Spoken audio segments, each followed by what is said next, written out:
Hello everyone, Jack T Striker here, and tapping in. First of all, I have to say I'm truly sorry.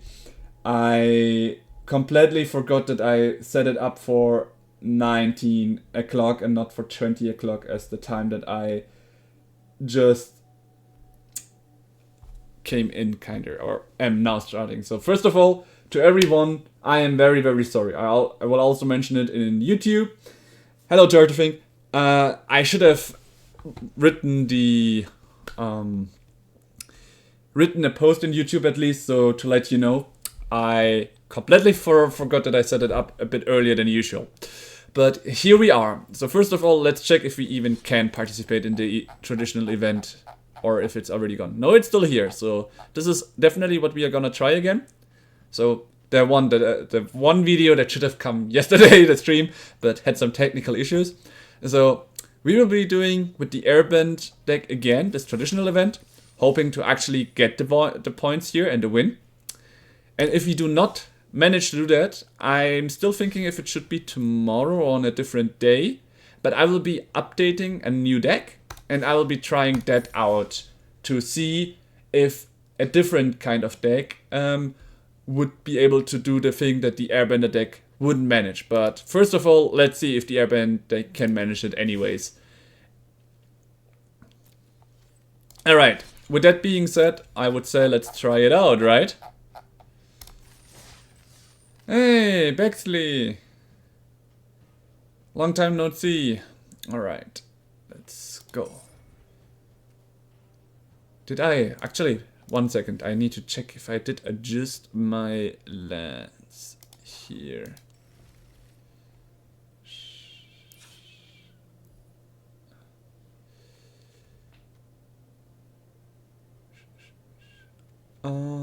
Yeah, the lands are doing fine. Alright, let's go.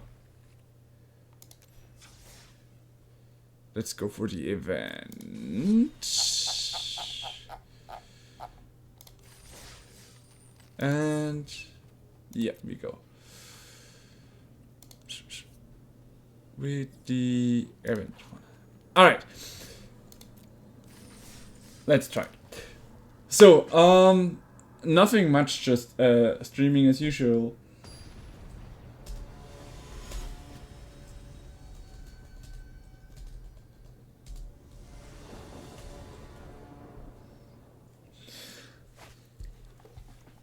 How has it been for you, Bexley? I haven't seen you in ages. Are you doing fine?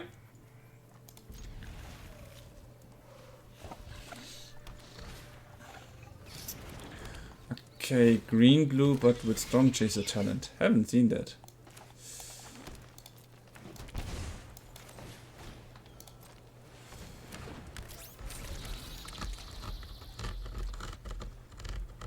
Seems like a Simic deck, but I will be sure to see it when it's ready. For now, I mean, I did keep it, but this hand could have been better. Oh, okay, it's red as well.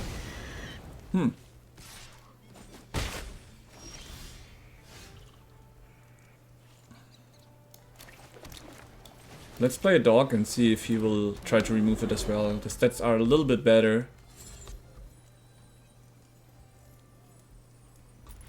Number of hand cards, yeah. Roaring Furnace became quite a good room. Stock up. Okay, nice. So we do not have to worry about us getting hit here hard.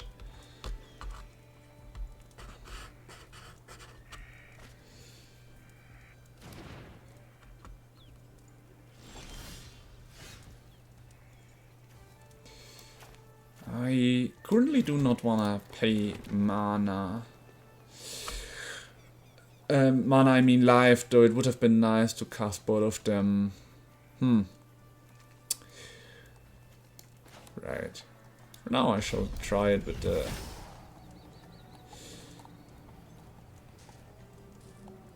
Quantum Riddler to draw a card. Yeah. Not bad. Okay, what is the idea? Like, currently, I'm just wanna get the Gene Pollinator out, so I have my white mana. I have Dog out, I have Upper out. Like, once I get my Upper out and have my Bramble Familiar on the field, and the Gene Pollinator able, I can win the game on the spot, because with the Bramble Familiar and Upper, I can just get my combo out, like an Aang out to have permanent Airbend floating. So that's the current idea. Okay, now I get the idea what he's playing. He's playing the new Otter deck that I've seen before. Quite surprising. Wait, only one red mana? Oh, I guess I didn't. Actually surprised. Oh, wow, he does get rid of my dog. That's a bit sad. I will be checking your messages. Sorry about that. Backslay.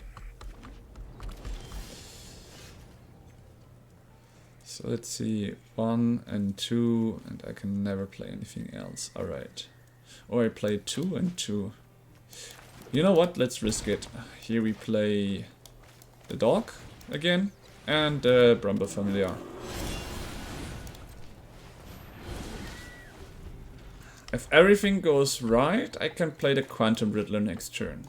This is why I want the dog out as well, so if he has any more removals, he has the pressure of using it now.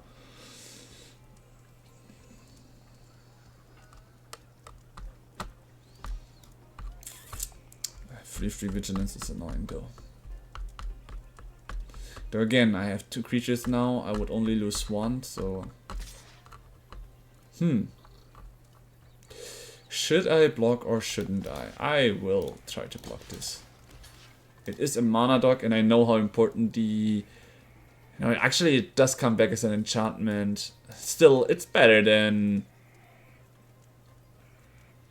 to not block here, I feel like. Yep, figured.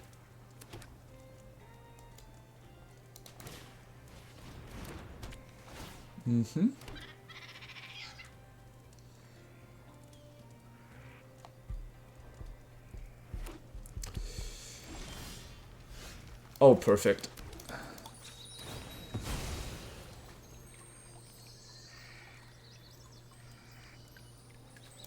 So here we have our planes now. Okay. I can play this one for 2. And now I can play my Quantum Riddler for 3. I have my 2 Might mana, so I can play him. Oh, I can even play him this turn. That's funny. And you know what, guys? I'm just gonna do that.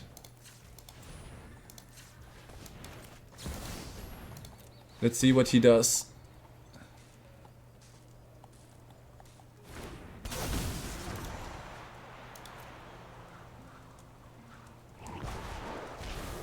We cast him for free. If we get Aang, we get our combo to have thousands of creatures on the field.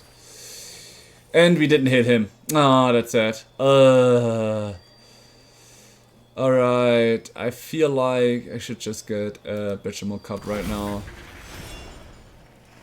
Turn one of these one out. It's whatever. Unlucky! And he gets his combo out, so at this point he can make infinite mana and infinite creatures, right? Let's just watch that combo again to be sure. Oh, damn.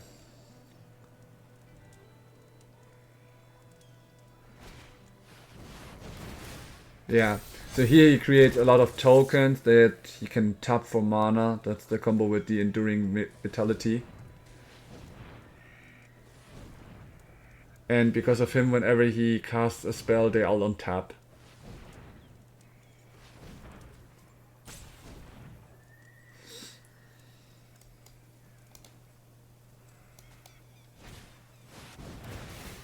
Seven more reds, so he has like 13 damage with these alone.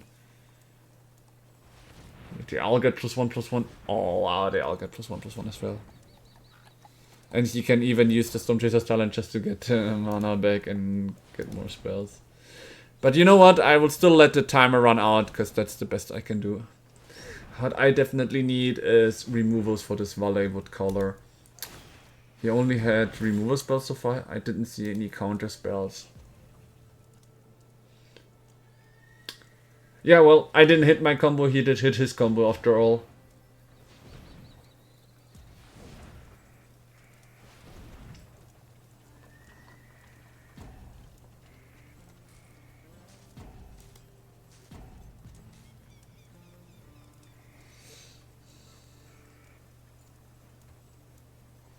Hey, wow, now I'm getting smart.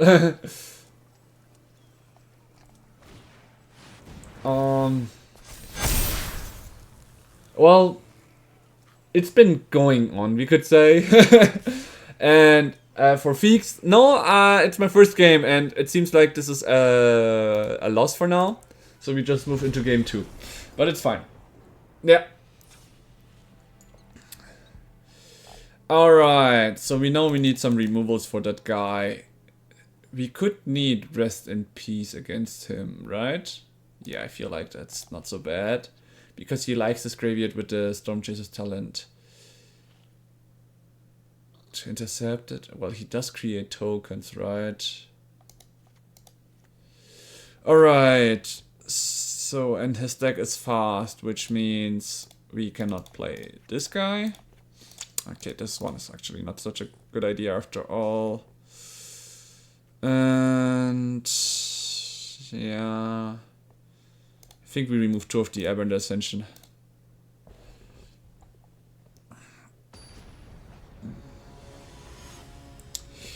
Let's see how it goes. I mean, it's the first game of the day, so I'm also a little bit sluggish here. Let's hope we got to get lost, but this one won't be active. Oof.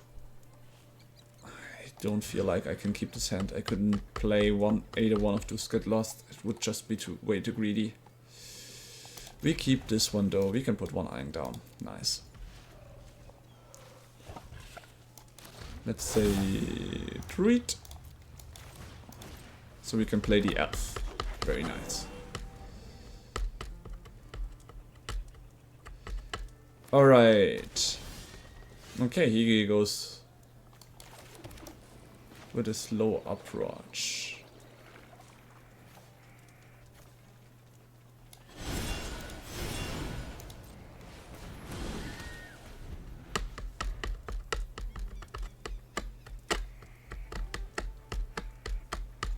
So next turn I can play Aang to airbend my Bramble Familiar.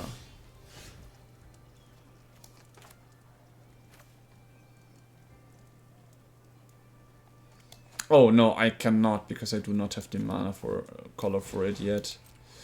Right, then I will play the Gene Pollinator. And this one for 1 to play this guy. And yeah, I think we will go hitting. Oh! Yeah, well I do. The first deck I played was a borrowed deck, since it got me to learn the game. While the first deck I made, I also still have in mind. I have built it already, but that was like the first game first deck I also played in tournaments. Lovely deck. Okay, we have white, we can have blue here, so we just attack with these 2 and see what he does and flash in the Aang if necessary.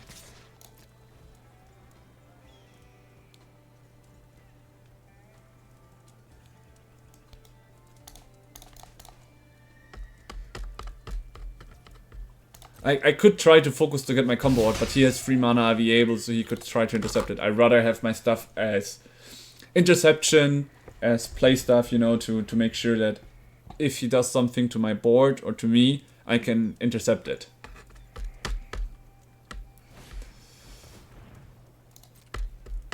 I feel like he is still having some issues.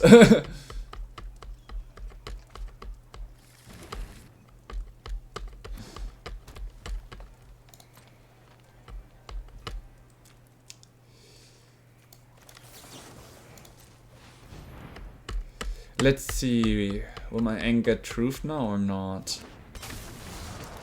If he gets drift, it would be huge.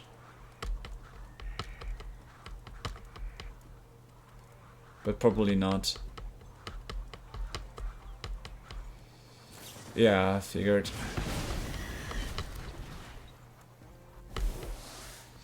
Well, it was a try. Okay, here is the white mana, so we just attack like this and keep the pressure up. Actually no, because I had like no real idea of the game itself. Like, well, I did know about some other TCGs. The first games with Magic, and especially with a deck that you're unfamiliar with, is always way too much of a burden than it actually is nice to do and play around with, in my view. I have always been the guy that prefers to build his own deck and play with that, you know?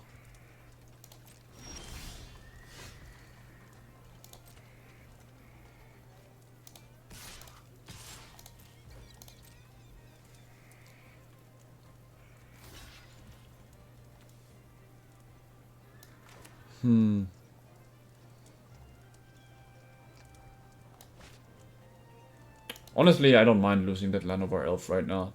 And if he tries to interact, I could have interacted as well, but he does not.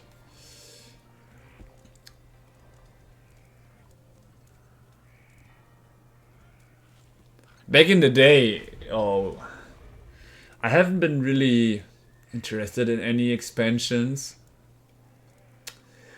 Like, I just enjoyed the game itself, and I've always been a fan of dragons, so I played and loved them.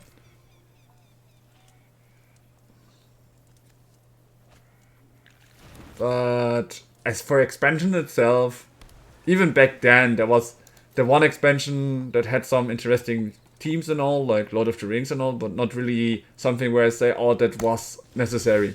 Like, the one thing I, for example, love the most right now is this set. This avatar set, for example. No, actually, we still do it this way. Bam.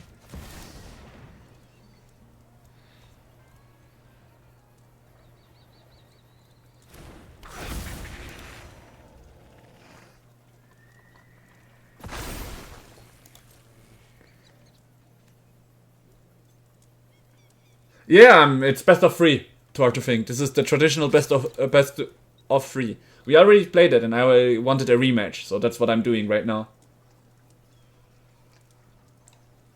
So it is the same opponent. It's still the same idea. It's just I figured he'd do that. Damn. Yeah. Well, let's tap this for black mana. Actually, let's tap this for white mana here. Tapping him. And we use that mana to...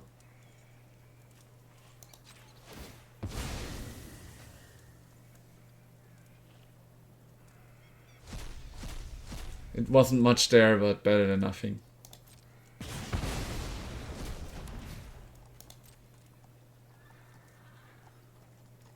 So he has still 3 mana going. I'm interested what he will do.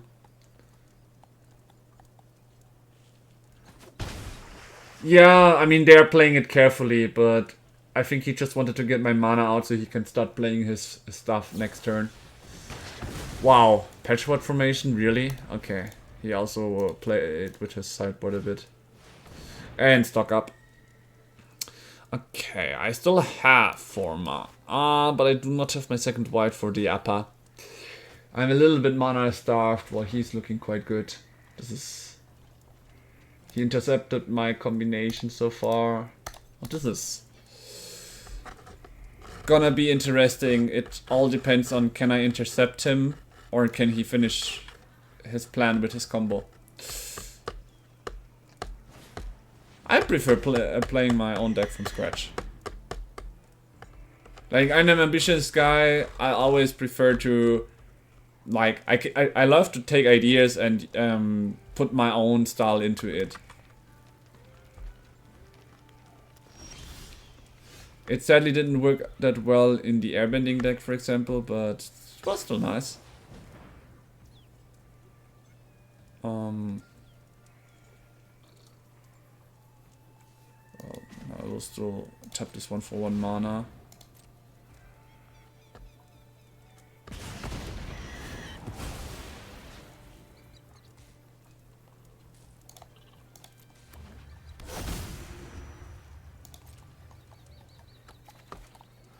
And I lose the mana, yeah.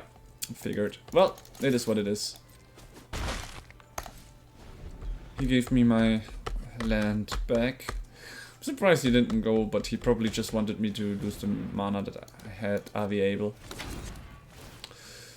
Now my Bechamel Cup dies. And I have like 3 Get Lost with no real target.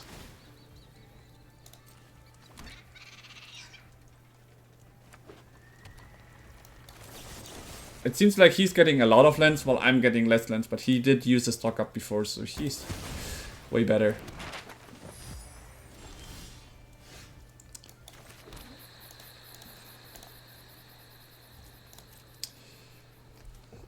Are you actually playing Magic, Backslader, or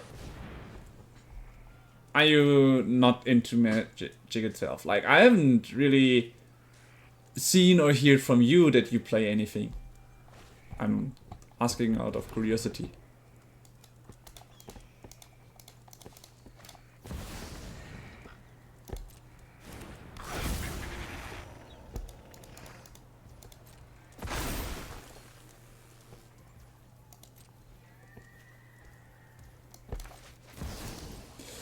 Feeling bad to play a upper without targets, but I might as well play him, because it will take 2 turns for me to run him down.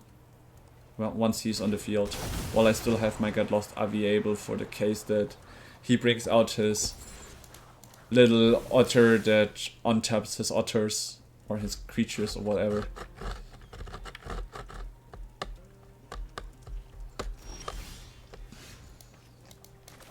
Finally getting some lands. After seeing that he went more into the control style, I might need my Avatar Aang at the crossroads, because he gives me an extra creature. But for now, I just need to hold on. He's on 3 HP, but yeah. My flying creatures obviously get destroyed each time. Ah, this is so frustrating.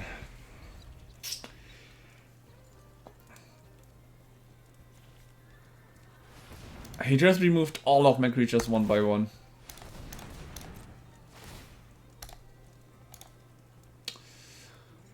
Maybe I shouldn't have used the Soul Guide Lantern yet, because now he still gets a lot of value from it.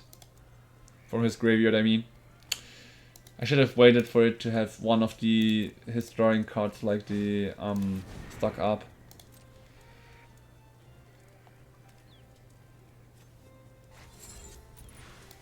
Oh well, oh well.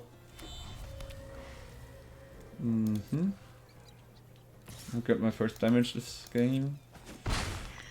Well, it all comes now down to what I draw. That could help me.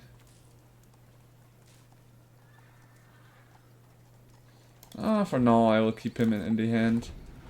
While it is a nice mana dog, there is no reason to play him right now. It would just get destroyed anyways.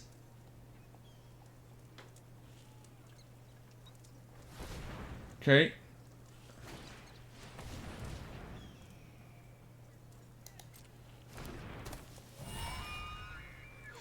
He now has a fuck ton of mana.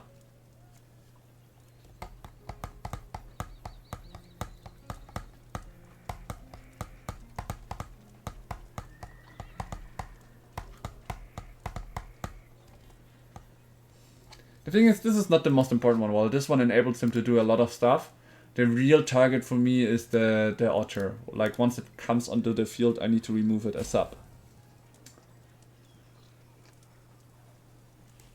That's the one thing I'm kinda like stopping, holding on and waiting for.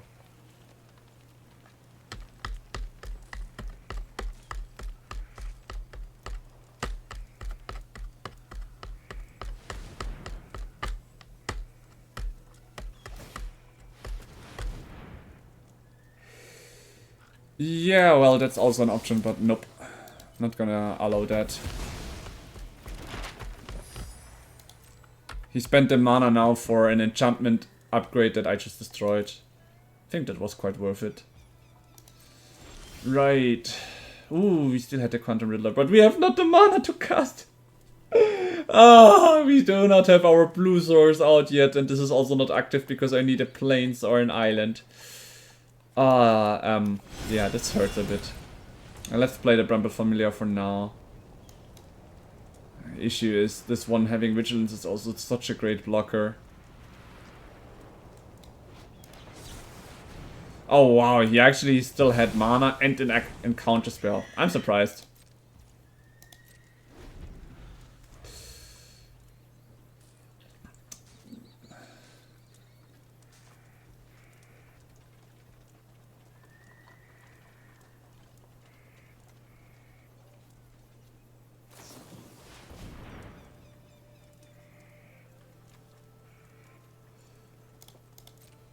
And there it is. The Valley Flood Caller.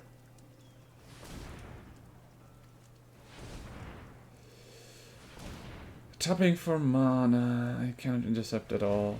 So he will create a lot of these tokens. I need to get that Valley Flood Caller killed though the moment he casts that spell.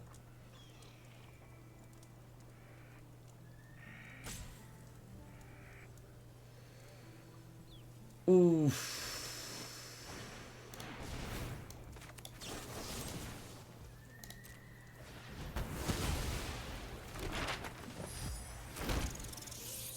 So I'm gonna get 10 damage this turn. And I didn't take my Avatar's Wrath. Yeah, I might be fucked here.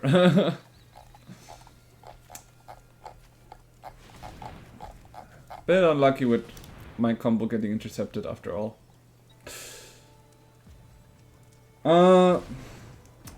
So, Bexley, before I answer your question, you gotta answer mine. What for TCGs do you play? Do you actually play Magic? Then I will answer yours.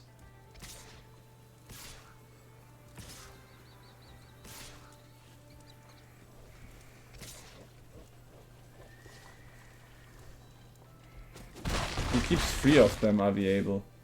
Interesting.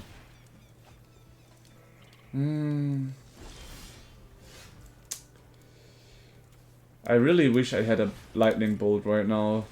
Next turn is gonna be the end of the game because he's gonna attack with 10 1/1s. So he got like 10, I don't know, 13 damage so far.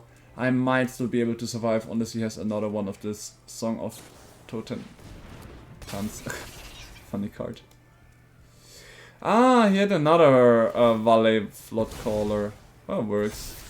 It's game over. I forgot that I gave him a lot of those map tokens. Oh boy.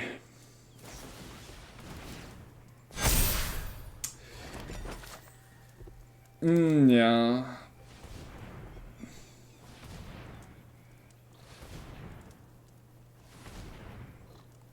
Ah, okay.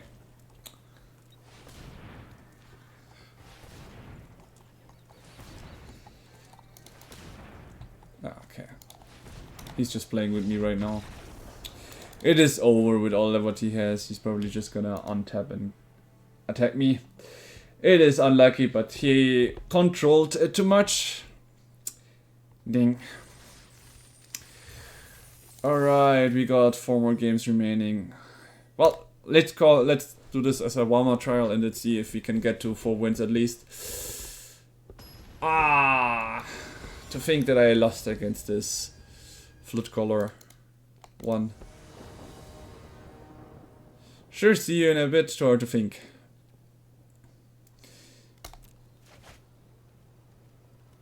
Yeah, this looks good. So what was your question again? So any other games? Not really. I decided to focus more on Magic for now. Like generally, I do focus on my challenges, but right now my high focus is Magic after all. Yeah. For Christmas, I do have a special plan I would like to handle it with my family today and all. Okay, I feel like it's better to play the Bramble Vest right now. Pass the turn. And next turn I will play the Bechamel Cup. And then get the upper out. Should be able to do so. I will here say ally. I will play him for these two. Then I can get here one white. And the second white from the Gene Pollinator. Yeah, I should be able to have my combo almost out for this. Okay. Yeah, obviously not gonna block because of Leyline of Resonance. He's just gonna pump him up even stronger. Okay, ally. Yep, that works.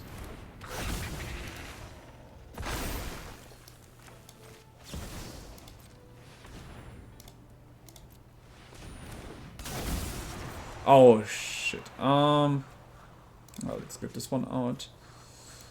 Can I still tap it? Nope, I cannot. I wanted to tap it so I can gain the 2 green mana to recast it instantly, but I misplayed this a little bit. I should have tapped him first.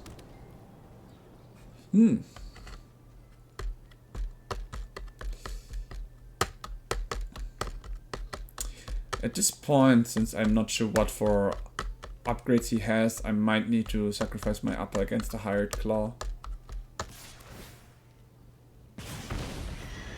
Just to get some spells from him out. To bait some stuff from him out. Yeah, not bait, but really get stuff from him out. Okay. He sacrifices it. I'm a bit surprised about that. Should it die or do you control this turn? Okay.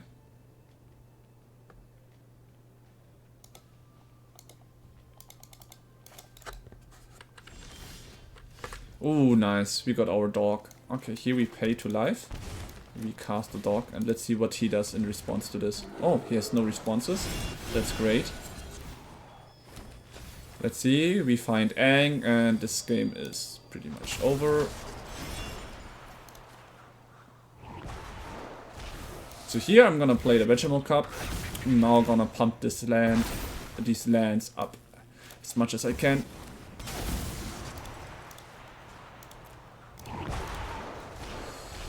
So here we go, Bechamel Cup, we pump this land, we play Aang, and we replay it, and he sees it. That I'm just gonna do this for as long as I need to, and in the end just get his creature out of the way. I wouldn't even need to, I could just keep doing that stuff, because I would get 2 lands very fully. Okay, he is offensive. I do not need Soul Guide. I still wondering, do I need Get Lost? I mean, it's better to have some interaction than not right now. He is a fast deck, so we need to reduce the Aang here a little bit. And 2 Lana Vials. Right.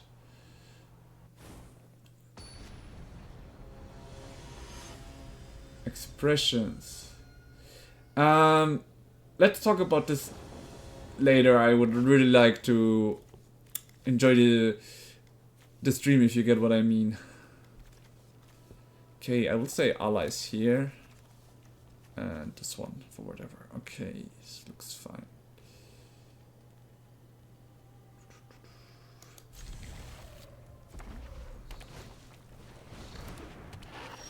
No, it's fine. Yeah. We look here for though we could also look for a plane, so we can play the Airbender Ascension if necessary and just say Bechamel Cup on the Cavern of Souls. Yeah, let's do this. So actually I wanted to have green here so I can play my stuff and say here allies, but then I would never be able to play the Airbender Ascension. The Airbender Ascension is a good removal and reset for me as well. So here we just say cup. Where is it? Beer, no, there, Badger. There we go. play it, select a Crown of Souls so we can replay it if necessary later on, and in the next turn I'm probably just probably gonna play another Ritual Cup to get more mana out of my stuff already. And make sure I remove one of these cards. The Emperor Challenger can attack instantly, so I would just remove the Hired Claw. If he doesn't remove my Ritual Cup already. That could also be a case. It is always a bit hard against aggro. Yeah, figured. Figured that would happen.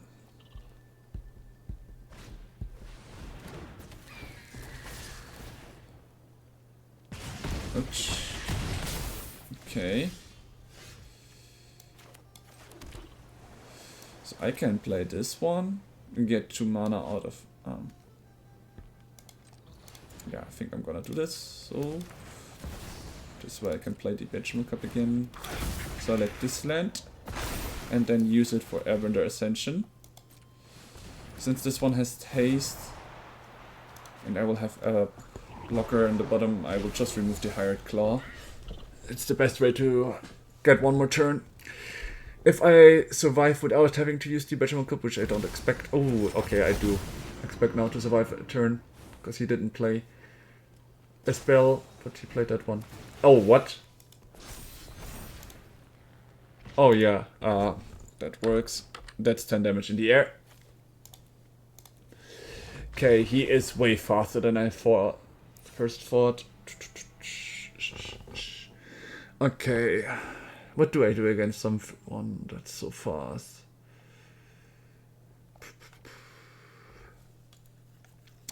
Ref will be helpful. So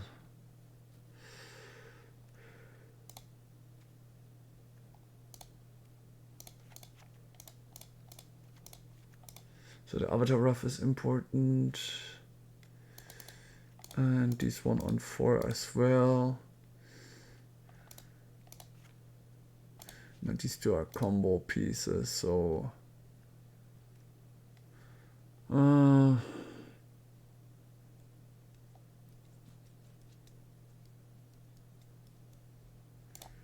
Airbend Ascension, do not kill his creatures. We're gonna focus on Aang and Appa combo and not the Airbend Ascension, because this one, as we saw just now, didn't really help against him. Good thing is, since we won the first one, we can just start again, which gives us a huge advantage over him. Well, we have a Get Lost, but we cannot play this guy and the other. Also, this hand just seems a bit risky. This is way better. We can play him turn 1. We can play him later, and this one.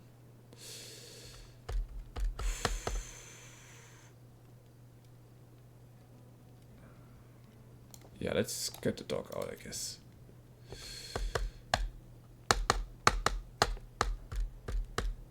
It's a bit risky because I've got, again, 2 cards that I cannot play. I've got no interaction, but it's better than just having nothing at all, right?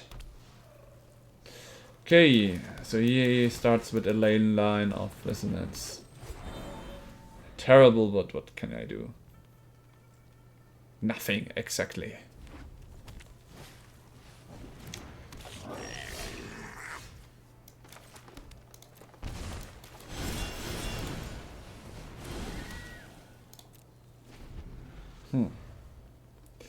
Okay, Stadium Headliner. From his play-wise so far, I really didn't expect this.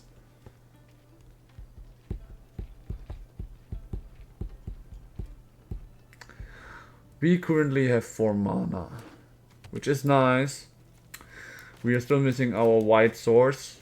Once we have the white source, we could play Aang at the Crossroads and get something out. Currently, I do not feel like that's the case at all. Oh, just attacking with a flying one. Okay, nice! Exactly what we needed. Here we go. Aang at the Crossroads gives us another body and a flying blocker. An Aang and an Appa. We've got 2 Appas here. The upper would remove the bumble from Leo, which can search as something again. Like, we could use upper to get these two out and replay them in the next turn. I feel like that's a better play here. Even though the Aang at the crossroad would be a great blocker, I'm like going to do this now. Yeah, this is better. So now we have got like two searcher things. One for 5, one for 7. This is way better. This puts also a lot of pressure onto him. I can't have to go for that. Yeah, for sure. Let's see. Okay, he's probably gonna pump up the quantum. Does he even get trample? Yeah, ley line of resonance, what the heck. That damage. Okay, that's 10 damage from him. I would rather kill the Slickshaw off, so it's gone for now, and take the 10 damage. If he does attack only with that, that's only 10 damage though. Yeah, okay. I take the 10. Choop. It's gone. Alright. So we first look what we can find with this. Yep, there is the dock. That's great. Making this one for free now. Can we find Aang? Perfect.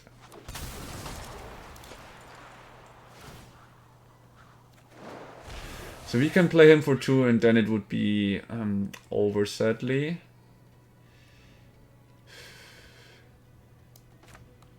Or I play him. And now I just do some shenanigans.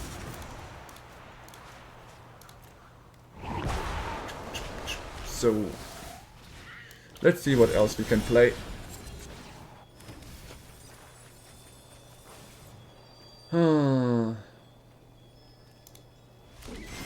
Well, another one of them. Not so bad either. There is an Aang. With this we can get rid of this guy. Will cost him at least some mana just to get him out. Which will be great. I will play stuff, get a lot of things and tokens out. Now we transform him, so I can play this guy and start the combo again.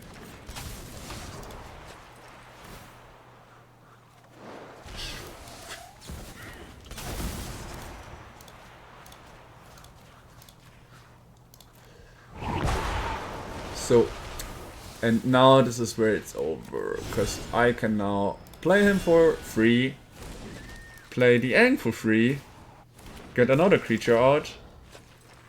Oh, let's get this out for, you know. Then we play Aang to get rid of his stadium headliner. Then I can just 1, 2, 3, 4, 5, 6. Okay, let's just play this one for 7 creatures. So 5, 6, 7, 8. So I leave my flyers available. And I start the combo again. So now he has like nothing on the field. And I will end it with having 2 Aangs at my disposal and having creatures that I can tap so I don't lose the Aang. As long as I turn the Aang around, I will always have something available, you see? And I can finish him in my turn, so there's no rush for anything. And thanks to Aang at the crossroads, I even get another creature out. Which is always great. I do not want another Aang or Appa though. Yeah, nice, a Vegetable Cup, giving me another body. So, and this is where we end. We have got enough damage to end him next turn, and we've got 2 counter spells. So, it's good game. Even if he plays like 2 mana, lightning bolts that would even deal 6 damage, which he probably doesn't have, he wouldn't be able to get them truth. I will counter both of them. Okay. If he starts focusing that one, I will just airbend it.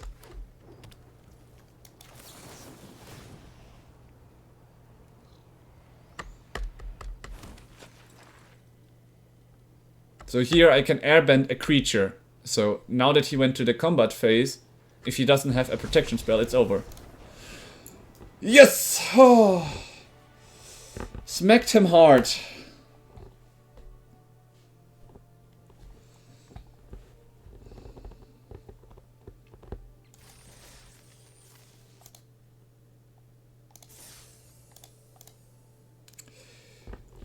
Alright, I'm gonna do a little drinking break.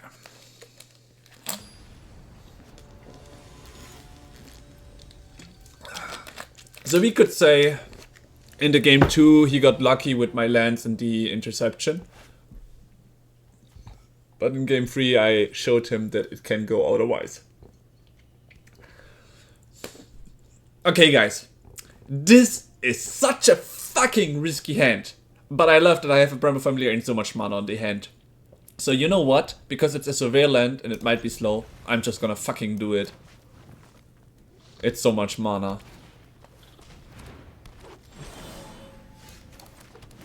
Let's see. Yeah, we do not need that one right now. I hope we get another land, but if not, we got a Llanowar Elf that we can play, then we can play another one. And slowly start getting more mana with the Vegetable Cup and all. So let's see how it goes. Oh, there comes his Vegetable Cup. Yikes. He's also, he's probably playing just a good old Simic one.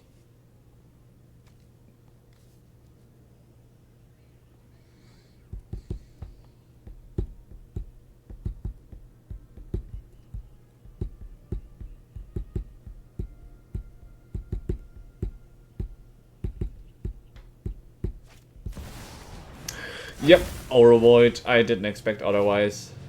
Maybe I was too greedy with his hand. Maybe I was too greedy with his hand. Oh boy. Okay.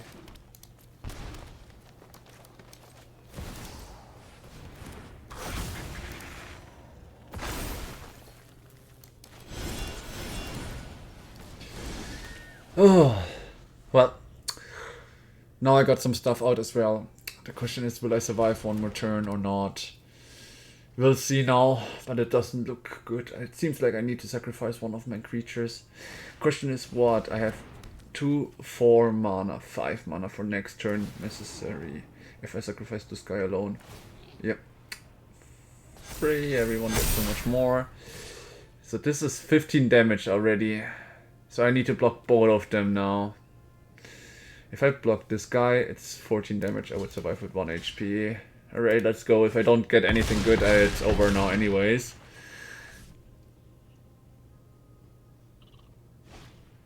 So here I have now 5 mana. 2, 4, 5, 6 mana. So I cannot even use this one. That's it. And I cannot even play the Airbender Ascension. That's also very sad. Guess this is over. Yeah, it's pretty much over. I kept a 1 mana hand and couldn't play a land for 1 turn, and then I didn't get the white mana source that I needed the most. Unlucky, but it is what it is. Okay, he is playing very aggressive. So the Quantum Riddler would definitely be too slow for here. As well as this one.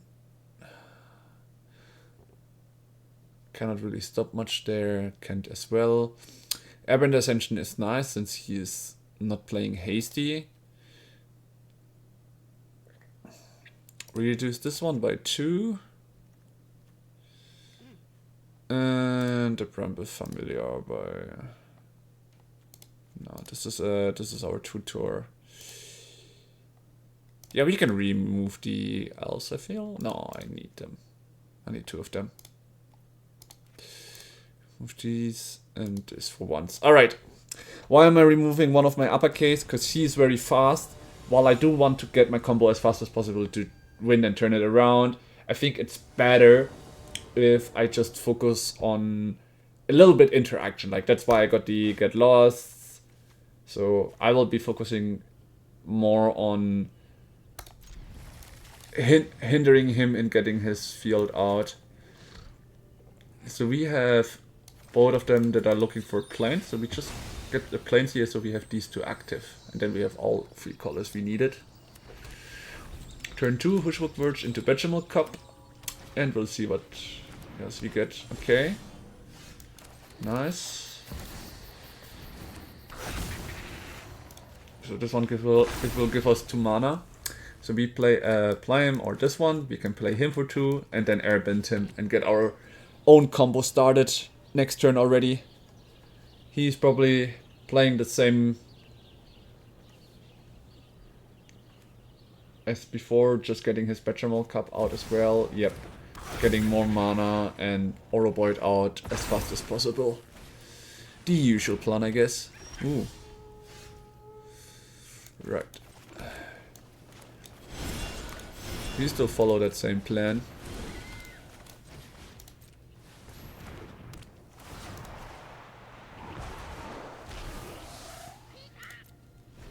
Okay. Only land. This sucks a little bit, so we are really hoping to get something good from the Bramble Familiar tutoring. What could help was this moment, like an Aang at the crossroad would help because it would give us a chance to ramp again. Everything else would slow us too much, I guess. It's already 7 damage. Sucks, but it's the Simic deck. It is very fast. Okay, let's first search the library to get lands out, so we do not have... So we have a little bit of a better chance here on this. Okay, let's get an island out, whatever. And now we look for it. Let's see what we get. That's the reason we airbended a Bramble Familiar after all. Yeah, nice. We got an Aang at the crossroads. So 1 upper is in our graveyards, 2 Aang. Our combo is looking a little bit lower or less chance to get it, but it's fine. What do we get from him?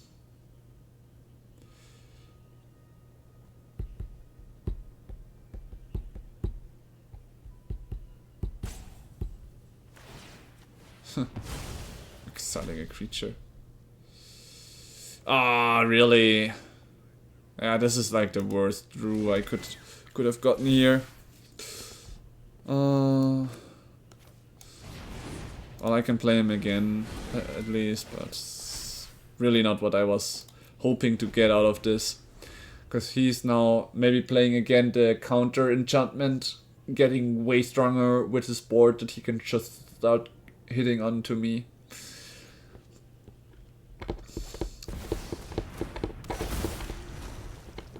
I shouldn't have removed the upper after all. Yeah, this is a board. Yikes, that's a lot of damage. We do not need Bechamel Cup anymore. We can sacrifice 1 Bramble Familiar. We are taking still 50 damage. After blocking all this damage, I'm still taking 15 here.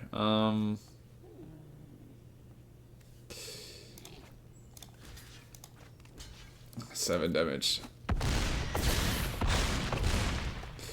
Alright, with some luck we might get an Avatar's Wrath next turn. That would help us a little bit.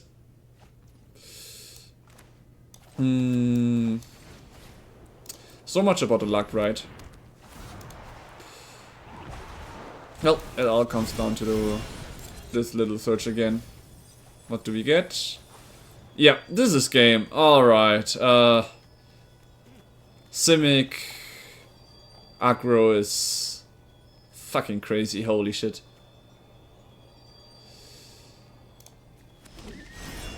Yep.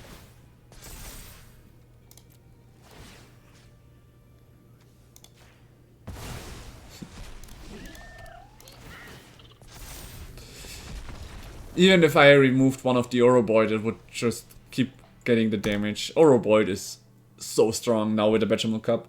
With some luck, it might even get banned in the next rotation together with the Bechamel Cup, but that will take a while. Alright, today is going way worse than the last time. Now we are really struggling to just get the wins. I mean, honestly, the Flood Caller one, maybe I could have played that better and won that one. But the Simic one just rolled over me. Holy.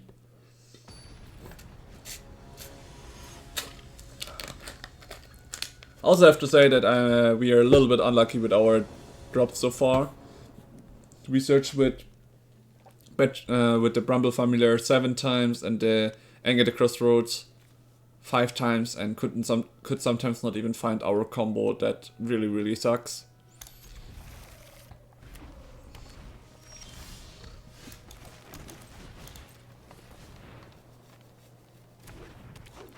Probably gonna get shut down anyways, but whatever. Didn't expect different. Ember Heart Challenger.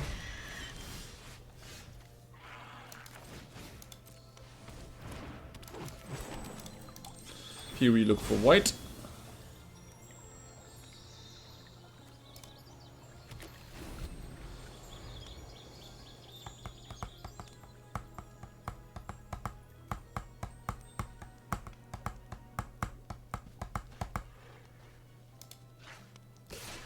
I really said that I missed the timing of playing this.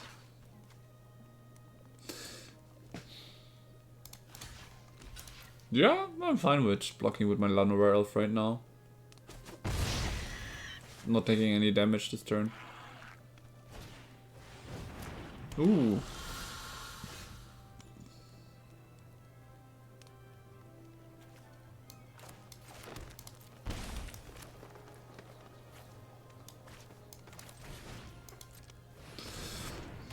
Now I regret having to search the plains before and not playing the breeding pool sooner, and also I would have it, but it's fine.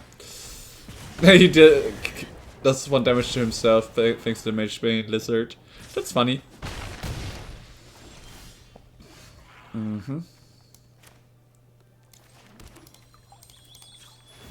Right, we look for our plains again.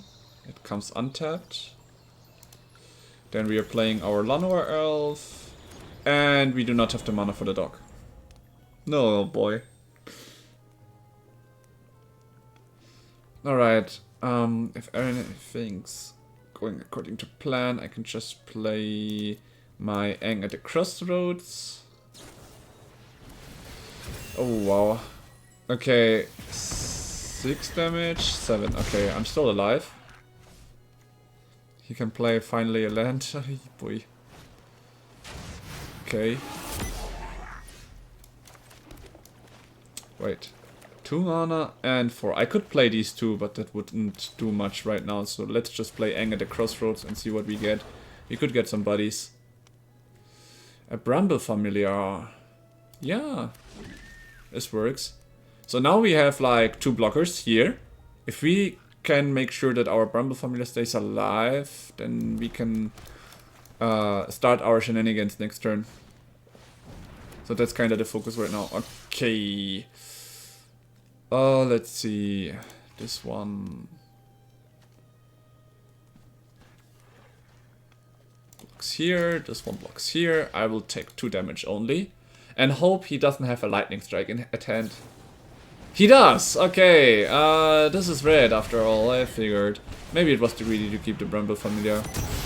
But that was like my only win condition. If I blocked here, took 1 damage, then I would just be on the receiving end. I wouldn't be able to come back out of that. Right, we need these 4. It is mono red after all. They are fast.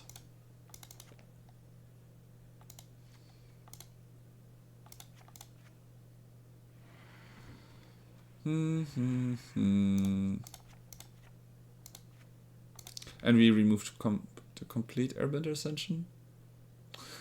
He had the 1 mana guy. Magebane Lizard, yeah, it's fine. Avatar's Wrath should be fine as well. Alright.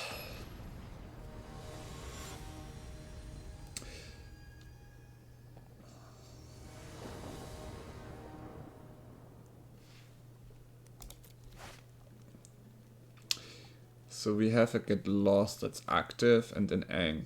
Yeah, we can keep this. Let's see how it goes. Even though we have a fucking ton of lands, which is actually terrible, but whatever. We are looking for a plains here.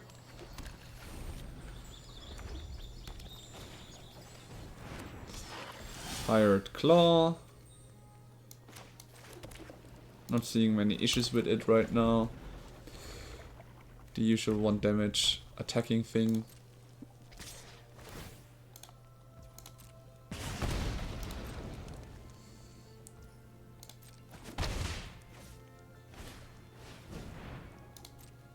Yeah, this is the one that I do wanna remove.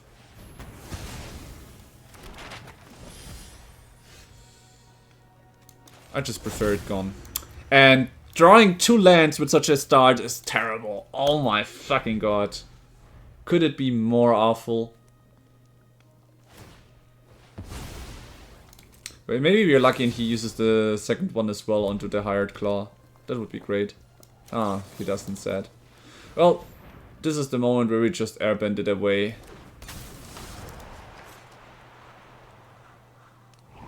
Which makes him thinking, should he pay 2 mana to replay it? Should he play something else, or will he just get rid of our Aang? Ah, he gets rid of our Aang.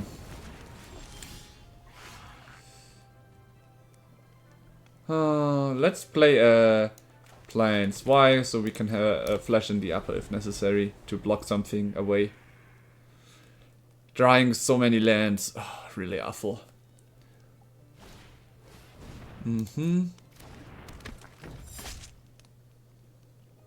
Pumping it up with the map tokens.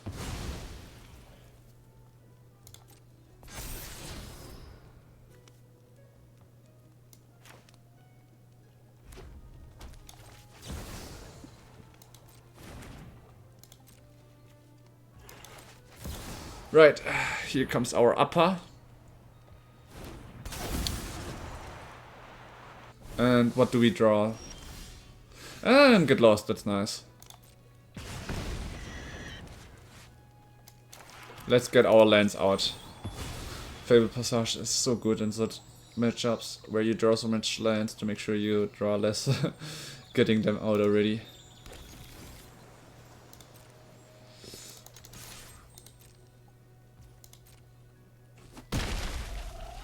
So here we pass the turn.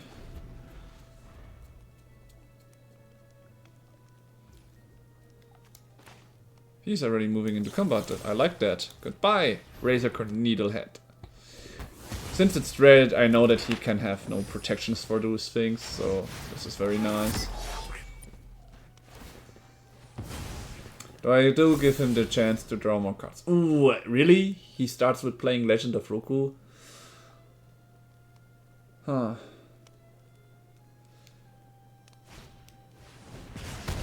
And Iris Demonstrations. Oh, wow.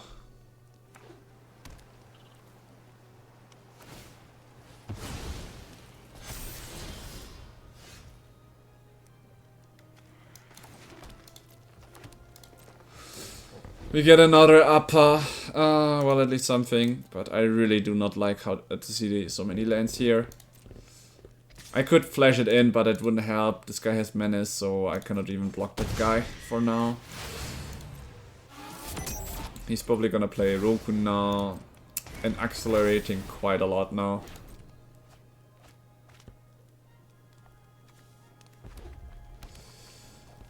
Wow. Even the links to give me even more damage.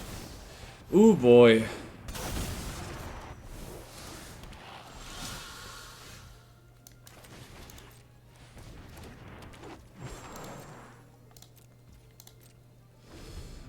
Oof.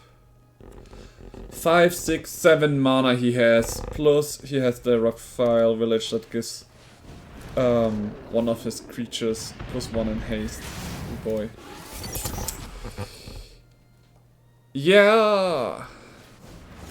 The decks certainly have gotten stronger. I lost one of my blockers. Perfect. You'll have to see that. And this guy is gonna have double strike next turn. Do I still have any kind of chance? I do not see it right now. Let's see. What for chances do we have? Whatever could we draw that could help us? 2, 4, 6, 7. So we have 7. We do not block with upper. We risk it. That's the only thing we can do. If we are lucky, we draw a Bramble Familiar that I can use to search for something. No, even then we have no chance. Yeah. GG. I shouldn't have kept a 5 mana, 5 land hand. To think that I would draw more lands right after that, I just didn't expect that. I just didn't account for that. Ah, this Airbend deck is not going well today. Or at least on this try. This tournament. We are doing really bad.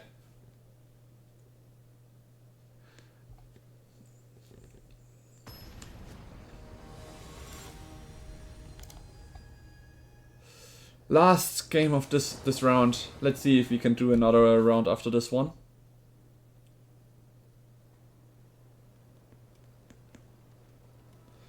So the plan was to try 2 of them today and see how they go, and if they don't go so well, I will try a different deck tomorrow. So I would love to see you guys then. Though I'm not sure if it's tomorrow, sorry. I have to check because I do have some plans that are not set in stone yet, which is why I want to keep it available, if anything. So this could be another Simic aggro deck.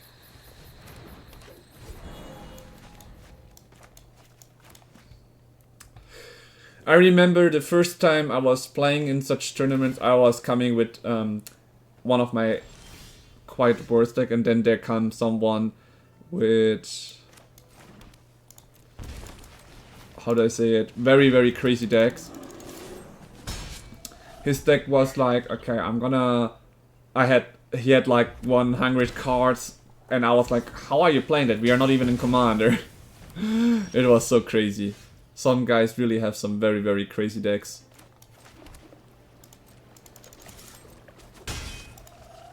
Okay, so it seemed like he was blue, green, and white, but now he plays red as well. 4 colors. That's crazy. So this is a typical control player, I see. Well, I shouldn't play any cards until he plays something.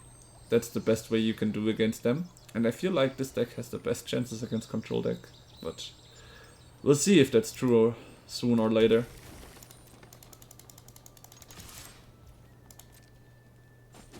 Okay, then we tap this green mana for a Pollinator. And yeah, we just keep playing it slow.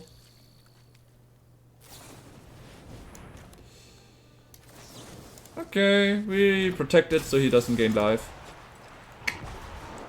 He loses a spell this way. We were thinking of playing Aang at some point anyways. Ooh. Playing Legend of Roku now is interesting though. So how much do we need for Aang? 8, 1, 2, 3, 4, 5 only currently. That's sad.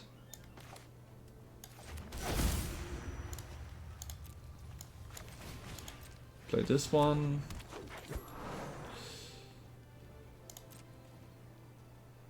One, two, three, 4, 5, 6, 7, 8. Ah, we could have turned it around, but I feel like a Day of Judgment comes next turn, so that's why I actually want to keep the Gene Pool. Ah, no, never mind. I can just play it in the worst case. No, I do not have the mana for Upper now. Oh fuck! If I played this for 2 mana and kept the Llanowar Elf, I would have had the 4 mana.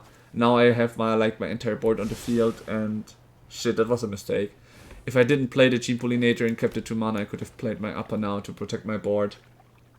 Come on, you're a standard, you're a control player, you need to play Day of Judgment right now. Ah, I messed up. Like, if he's not playing Day of Judgment, then I'm really not sure what he's trying to do. Oh my god.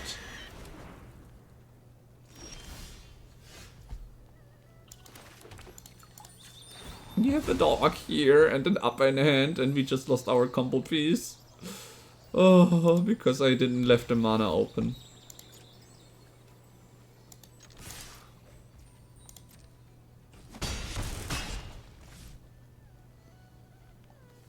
We just keep these 2 because I feel a Day of Judgment coming at some point. I mean, he also next turn just turns around Legend of Kuruk, which means he can get a lot of 1/1 spirits onto the field that are unblockable. Well, let's see what he does. Okay. That was surprising.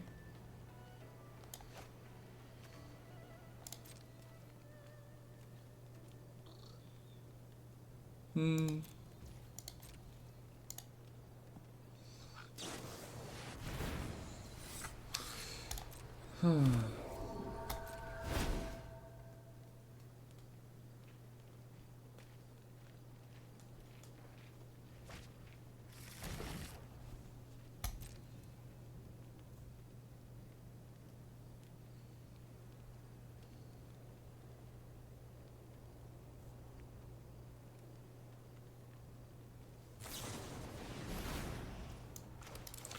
figured you would do that, that's why I was waiting so long. To make sure he misses his spell. That way he doesn't gain life. That was his 4th lightning helix already. Yikes. Oh well, I'm totally fine with losing Appa for you losing Kuruk, so show me what you... Okay. I thought it was his winning condition. I'm super surprised.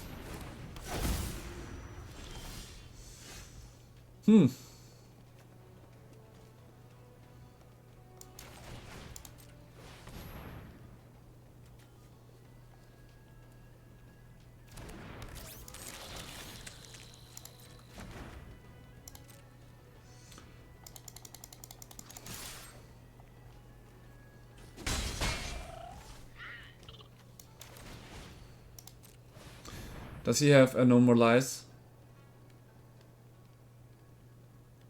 Because if not, I'm just gonna get rid of one of his spirits. They are unblockable for me, so it's better to just Airbend them.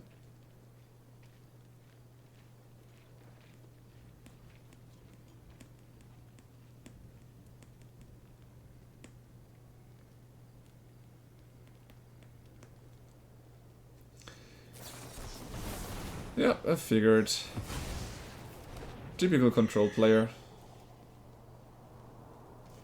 These are just the kinds of control player I hate, because they basically have nothing, but they still keeps playing. Like, they basically have no creatures. Like, I haven't seen a single creature. Kuruk is not really a creature, he's a saga that turns into a creature later on. So his only idea is like to play a lot of spells to disrupt me and get his things going. These are the control player decks that I hate. Like, I would never play them myself, and I really hate to see them.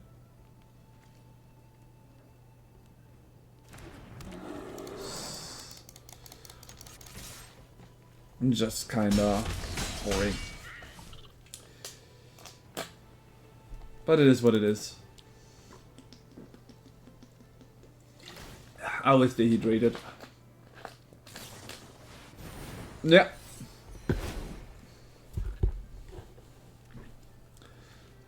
This artifact giving life. Oh.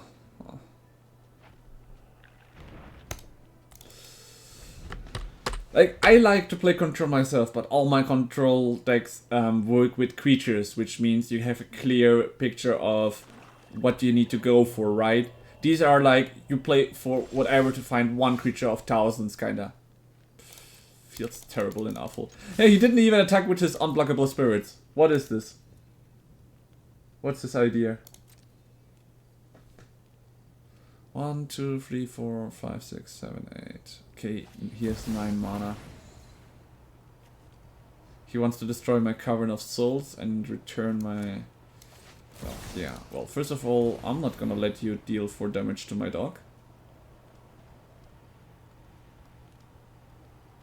And since my upper is uncountable...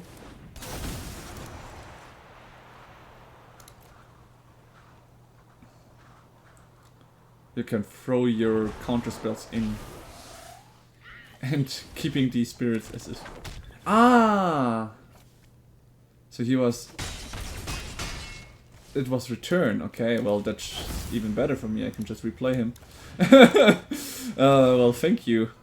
And they get a 1/1 white ally creature token thanks to casting my first spell from exile while Appa is actually on the field for once. Oh, there comes the normalize. It's fine though, I have another one in my hand. But I now made him waste a lot of spells. The fun fact is though, he basically didn't lose HP because he got so much life back. One from here and the other one from the Jeskai Revelation, right? No. Jeskai Revelation decks. Just so boring. I think we will sit here till tomorrow.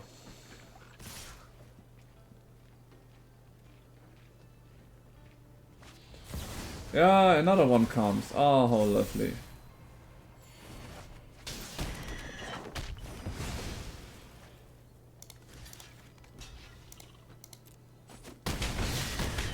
Okay.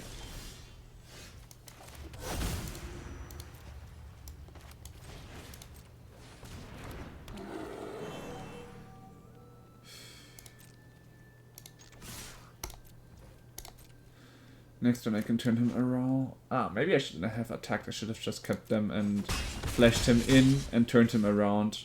Wait, could I have done that? No, I couldn't even have done that. Oh well, that is what it is. Will the counter spell at some point even help me? Oh wow, he gains so much life now.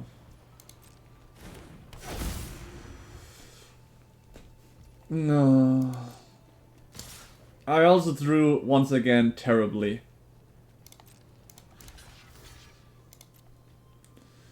Two, 4, 6, 7, 8 damage currently.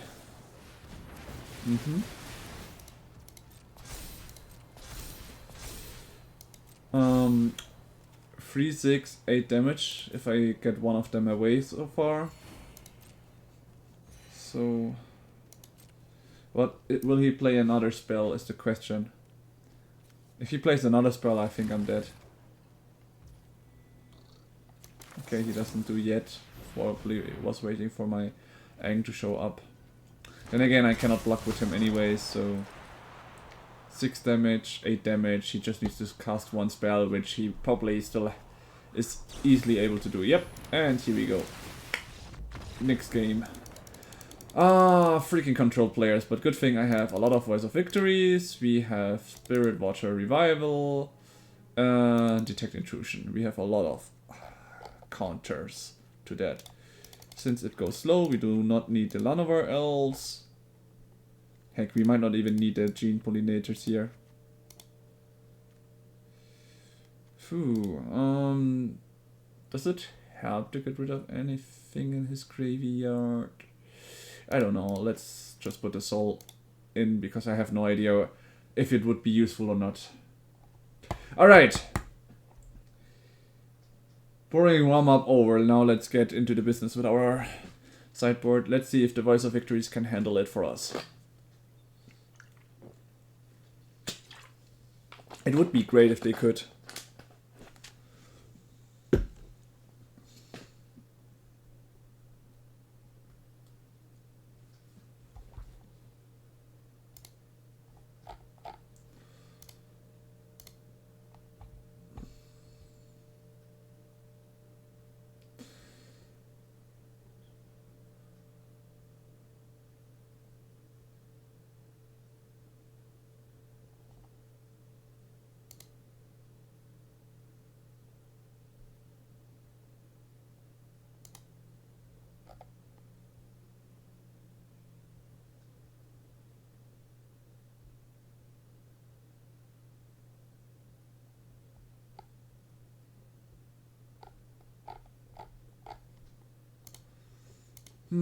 What is taking the control player so long?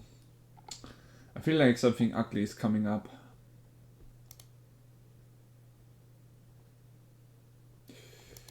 I feel like he's brewing something and I do not want to see the result of that.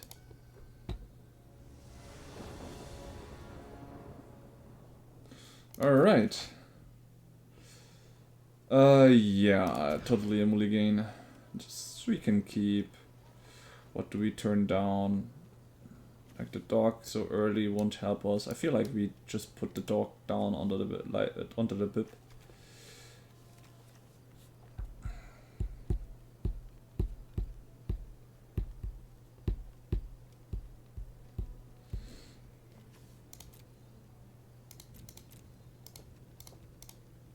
It's the quenchiest. Water. Still waiting for him to do something. Air. Did he go to the restroom? What is taking him so long? Okay. Here we are ready. I think he did a mulligan. But we'll see. Yep. Alright, surveil and let's roll. Okay, do we need the land? We have 3 mana available. Actually no, we do not.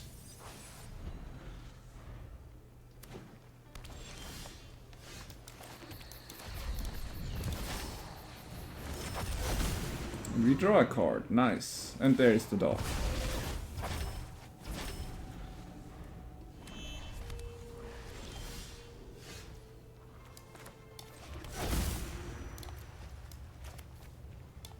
Will he block our dog? Like counterspell him because we didn't say Cavern of Souls onto our dog Aurlock. Definitely interesting to know. Oh, he does let him choose, probably because of a lightning helix? No, not even a lightning strike, okay. Oh well, alright.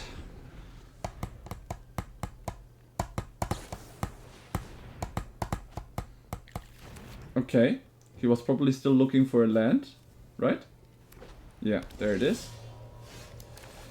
Oh, nice. I like to see him at Betramal Cup. More mana available. So here we do green. And whatever, we play him. Turning this land into a double land, and now we can play the Quantum Riddle like this. To draw a card, we have a permanent for 6 on the field, which is great. And next turn we can even use the Aang and the Quantum Riddler to draw a lot of cards. Ooh, we got Appa 4 and... Okay, we do not have the mana to play the combo right now. Let's just wait with the land. No. Let's just mech with the land. Bam, bam, bam, bam. Then we play in the Aang. Fizzle the Quantum Riddler to draw another card. And we did get a land, nice. So if he doesn't do anything, we win next turn because we have our combo ready and keep the Aang in the fleshy stuff.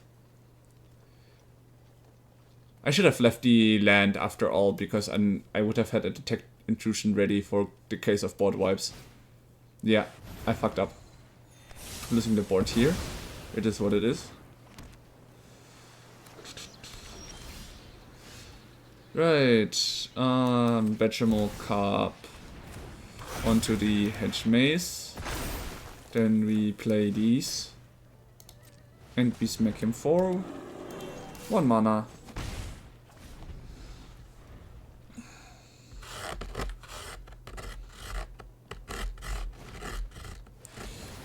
Okay. Azula. Didn't expect this. 3 and 3 mana, alright.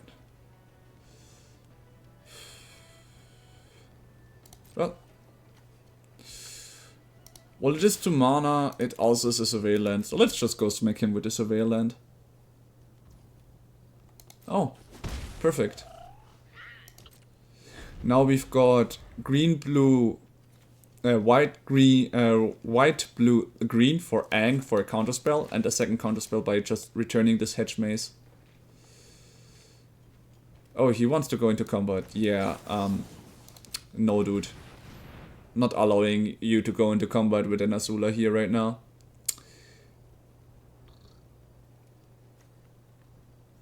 So yeah, if Aang goes through, I'm just gonna airbend Azula. Buy us more time. Blue, red, and this one gives 1 of any color. So Azula was the focus of this deck, I guess. Interesting decision. I mean, he does used a lot of instants after all. Good thing is I have this one, so if he now comes in with some kind of board wipe or something like that, I can counterspell it and the game is over. Pretty much, because I got Appa, I'm just gonna make 1 land, 11/11, and smack him for that. That's the idea right now. Oh damn, okay.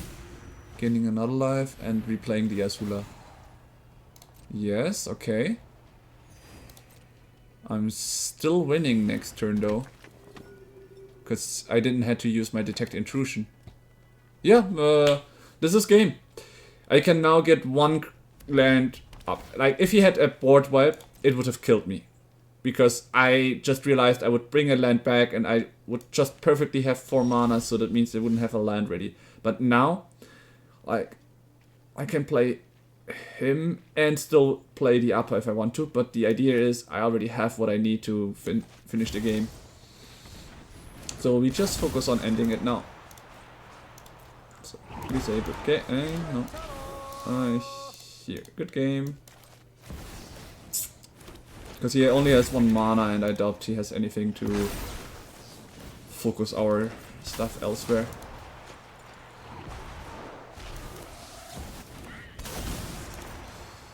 Alright, 1-1 against the control player, we get another chance, that's nice.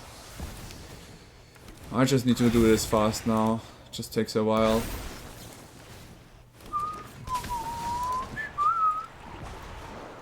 As we can see, it's never stopping on him, so he has 0 interaction.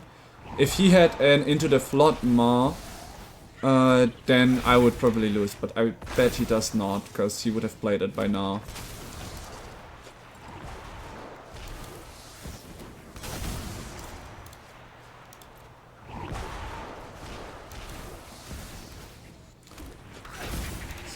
We are 5.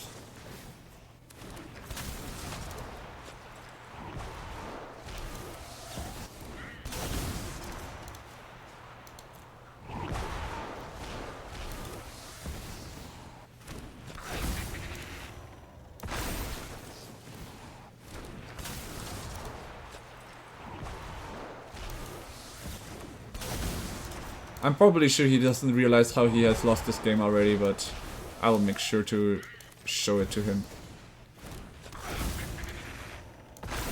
With time.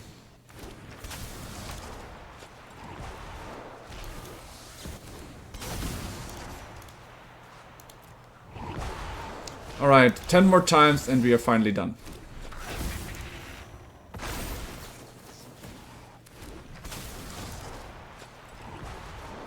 Sure. If you say so.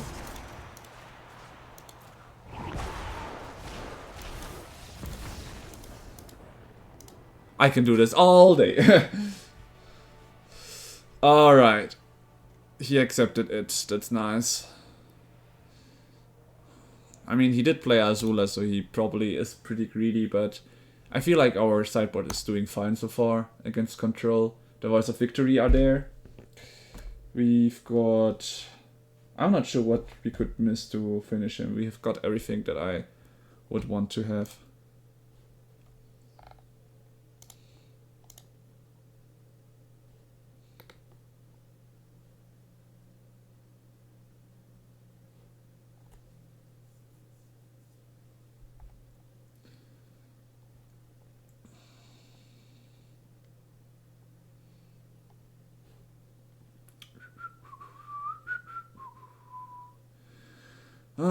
Should take a while.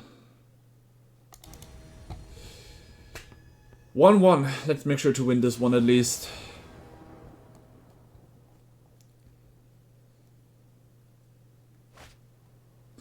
Yeah, okay, this hand looks terrible. This one is good though. We keep this, we do the upper down. Why? Because we got our Brechamel Cup.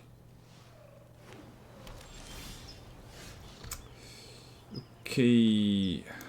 Let's look here for an island. So we can have our Aang ready as well. Then next turn, Hushwook Verge maybe. Brechamel Cup. And we'll see how it goes from there.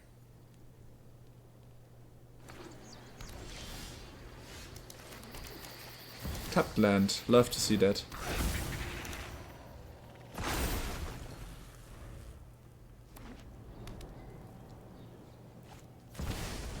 Okay.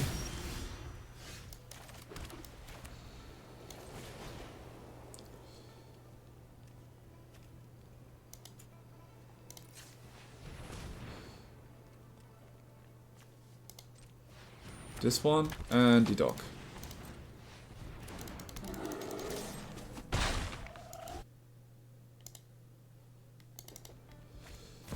Legend of Kuruk already, interesting. We've got 3 mana, he cannot play any spells in our turn. We will get 2 more here. We've got a good board. Pretty curious on what we get next turn. A land would be great, so we can play Aang at the crossroads. This one. What can we do? Well, for starters, let's just hit him with everything except for this land, because we can get an Aang ready for whatever he does in his turn. If it's something annoying and ugly. 1, 2, do that. 1, 2, 3, 4, 5, 6. No, 2, 4, 5, 6, 7. Oh, that's sad. If they wouldn't come in tapped but untapped, we could have turned Aang around in the next turn, maybe smack him a bit. Okay. He does know that he cannot do anything in my turn, right? I think he does not. Well, we smack him for 2, 4, 5, 6, 7, 8, 9, 10. Oh wow, that's an instant? Oh fuck, he got me with that. I didn't expect an instant spell to destroy all creatures now. Shit. That was good. I've seen a lot, but I didn't see that coming. I didn't know it existed in Standard. An instant board wipe.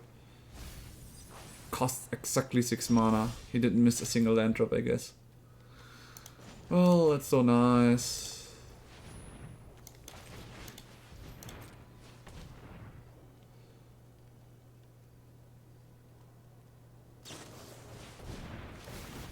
What does he have? Oh, normalize, okay.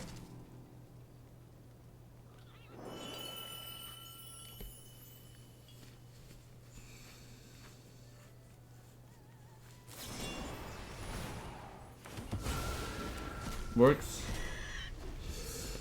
That works. A lot of damage incoming. That's already 9 damage, yikes. If you got another counter spell, I might be doomed. Yeah, that board wipe. I should have kept the Aang open after all. That board wipe killed me.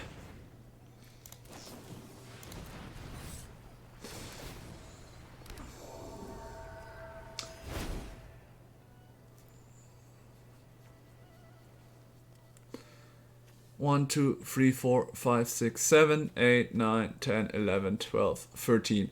So we've got 13 stuff he can tap for Avatar Kuru. He needs 7 more. So I'm still looking good. Okay. 6 more for a second turn. But on the other side, if he just attacks, I think I'm dead. Yeah. Just go smacking. Yeah. That went horrible. Boy. What is that? Kuruk, then even the Azula. Didn't expect to lose this hard with my favorite deck here. Wow. The other time we were like winning 2 times 4 in a row, or having 4 wins. And right now I lost so much.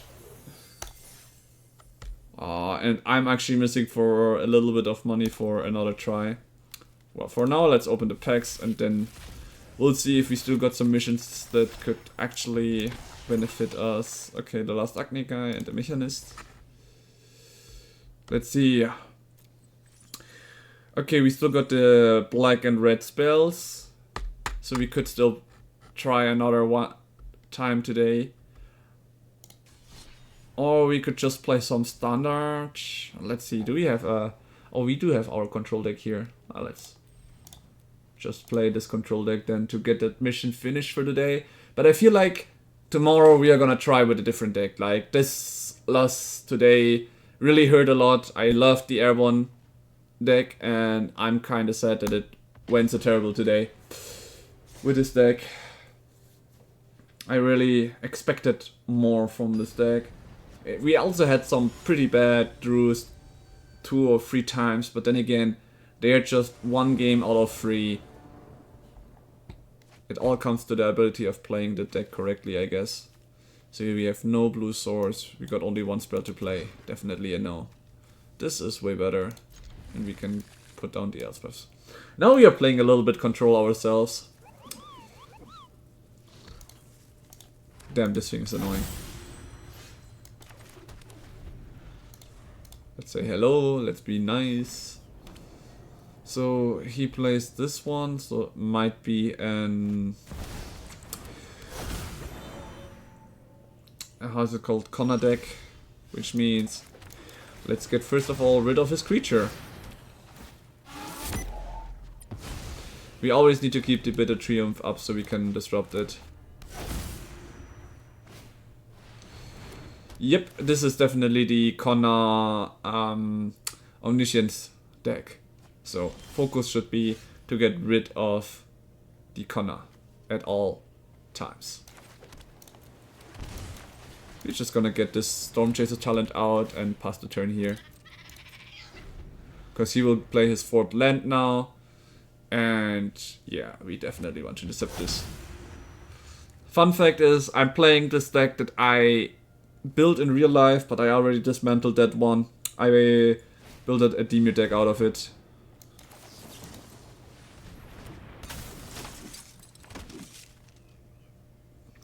When he played stock up, I knew he was not gonna play Connor this turn. He's probably still looking for Connor.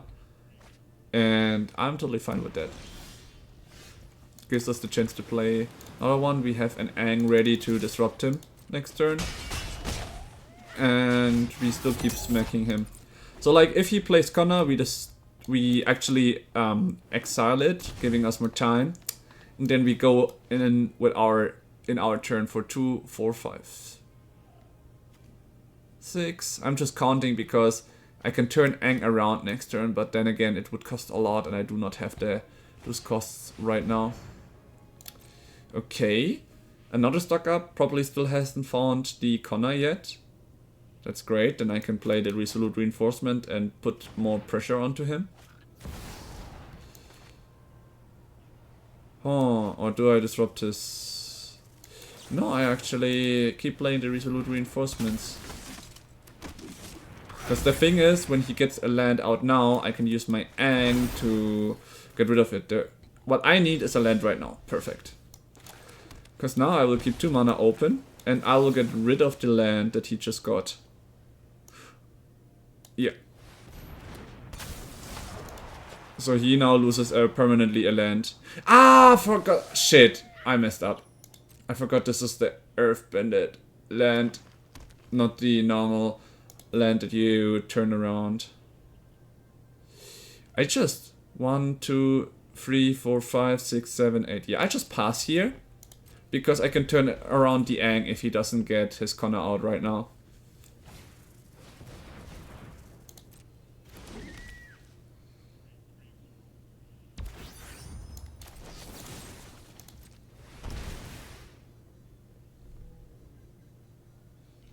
Well, good thing I removed his land. The bad thing is, oh wow, he actually protected. Oh, I guess it's GG, because now he can go in, fin it with his Connor.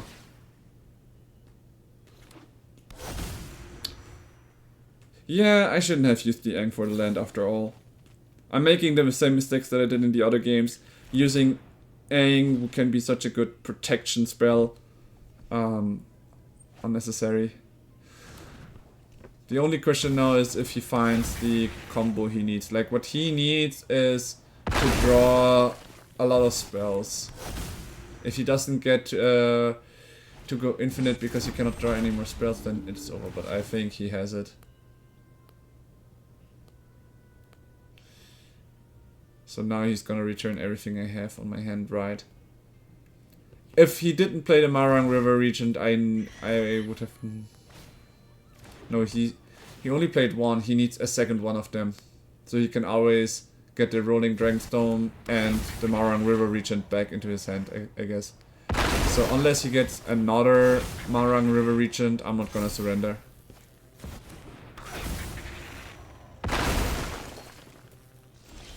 Yes, okay. So let's see. Getting rid of Connor now would not really turn things around. Here we do draw a card. Let's see what we draw.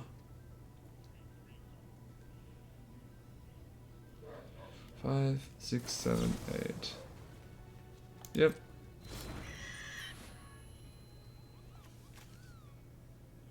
He just countered the Otter ability. Funny. He could have stopped that one. 2, 3.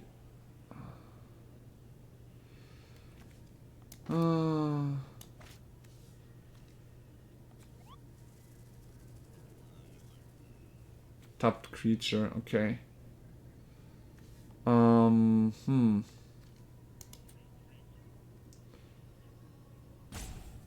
Yeah. We just turn him around, but then it is only a 6/6. It could still get killed by the Marang River Regent, so... Even though I want to, I can't attack.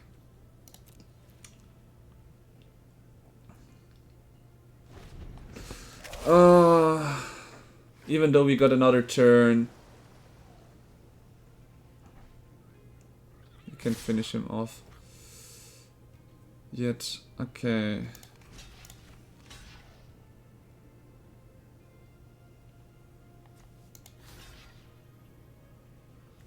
Wait, how much damage? 2, 4, 10, 50, okay. So 10, 11, 12, 13, 14. Oh. Wait, do I really need to block this? 2, 4, 6, 7, 8, 9, 10. Yeah. It's awful, but I have no other way.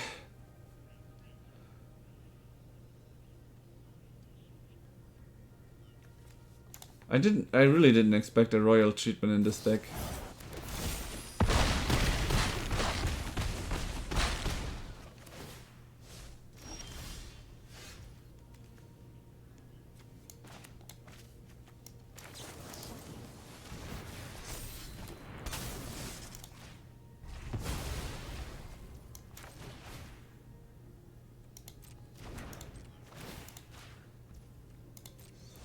Let's see what we draw.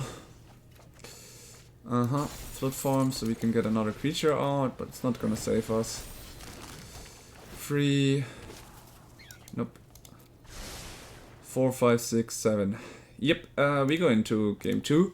We need to get rid of this Connor. And I actually need to go to the restroom real quick, so I'm just gonna get... this exercise is not gonna help us against the Connor anymore. Sheltered by the Ghost. It's also not gonna make it. No More Lies is definitely nice. This one for the triggered ability itself. Ghost Vacuum. Not sure. Does he play stuff from the graveyard? I didn't really see that.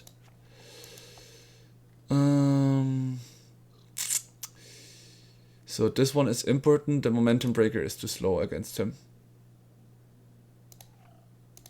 Yeah. Alright. And now while we still wait, I'm gonna go to the restroom real quick. Okay, well, he didn't change anything at all.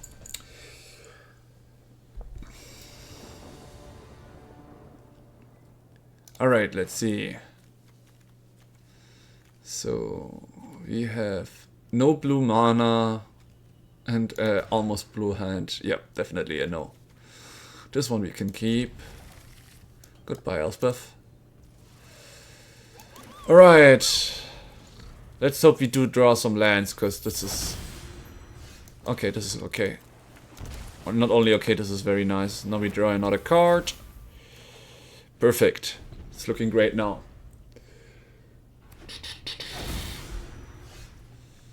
Okay, we scry here. Having two of them is not so bad. Well, I could sacrifice the relic to draw that card. There's like no need to use it right now. Okay, never mind. Let's draw it, the card.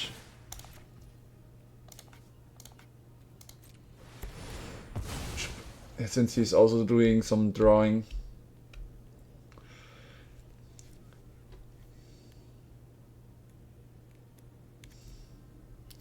I can play my Cosmogrant next turn, but then I have nothing to protect her. No, wait. He will have his 4th mana next turn. I cannot play anything. I need to keep a Bitter Triumph available.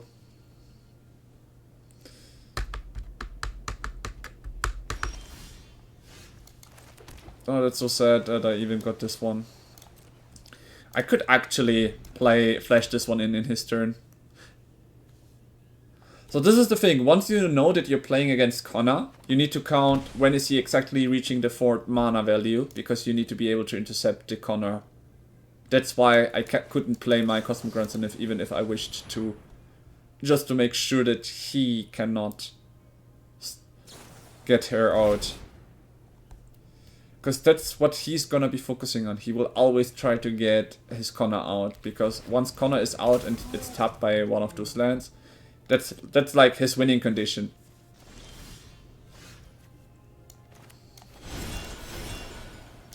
We are not gonna play Kaito. We are keeping our mana available. We're not gonna make the same mistakes. Okay.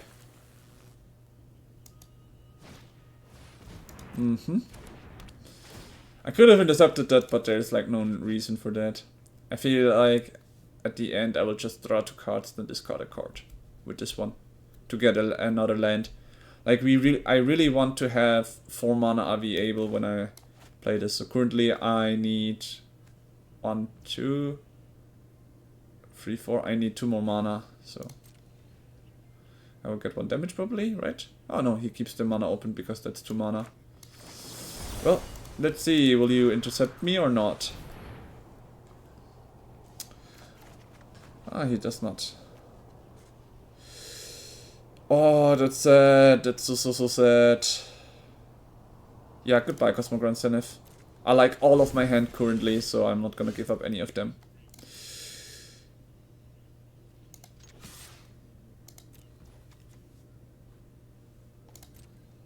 So here I think I will just play Kaito right now. Like with the ninjutsu ability, I have 2 mana available for normalize. So here we need the black mana, here is the blue mana. And I wanna have white blue available and black blue. Yeah, so here we take the source for whatever.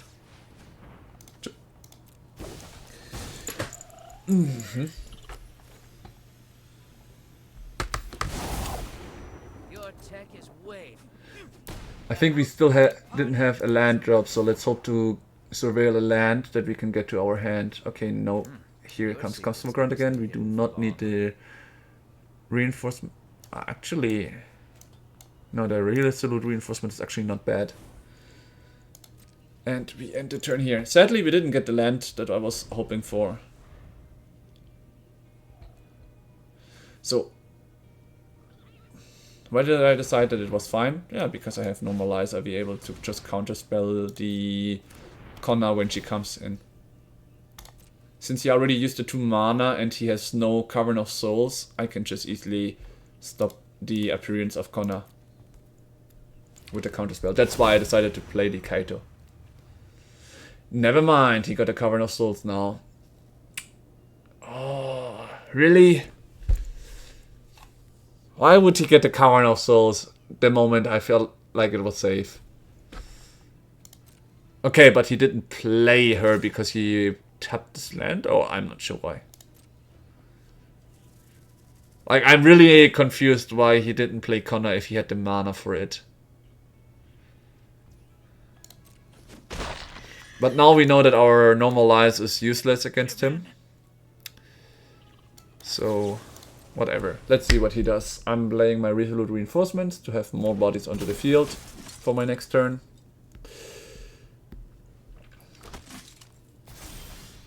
Alright. We go full on smacking, using Kaito's ability again to surveil and hopefully get a land. And we are playing the awful control matchup that we have had against us almost the entire day. Like, first there was the Otter control guy. Oh, and Elspeth coming soon, but we cannot play her against in this matchup. Maybe I should have sided her out. But whatever. Okay, we've got 5 mana. That's nice.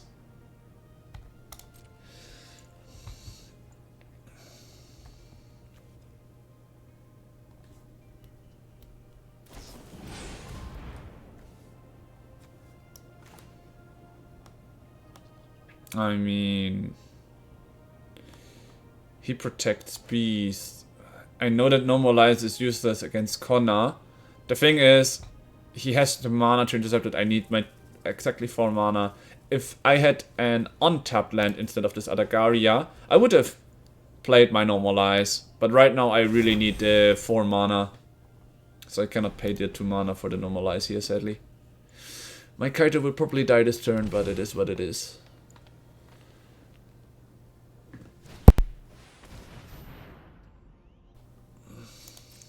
Yep, that resolves.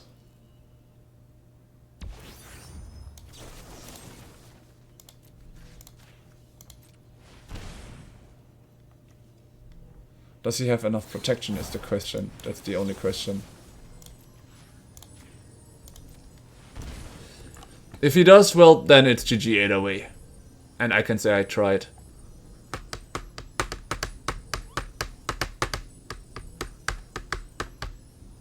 That's the reason why I kept the 4 mana after all. Well, he does have 3 mana. But apparently he doesn't have another royal treatment. Ah, the counter spell, of course. Unlucky with the Adagaria. We should have maybe kept another... We should have hoped for another untapped mana, I guess. So Omniscience comes in now. He's got 2 Rolling Dragon Storms. Can he go infinite is the question. Here comes the Morang River Regent. Yep. Bam, bam, bam.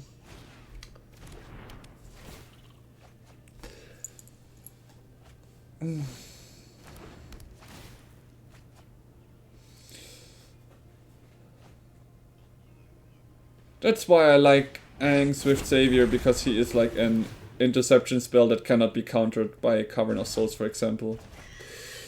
So nice! Oh yeah, he got his combo. Like, this is the combo I have been talking about. He has the 2 Marang River Regents. Now he can always return one of them, so he can permanently loop. It's the same like with my Aang at the crossroad and with my Airbend deck. He goes infinite exactly here. I can't stop it. Oh wow.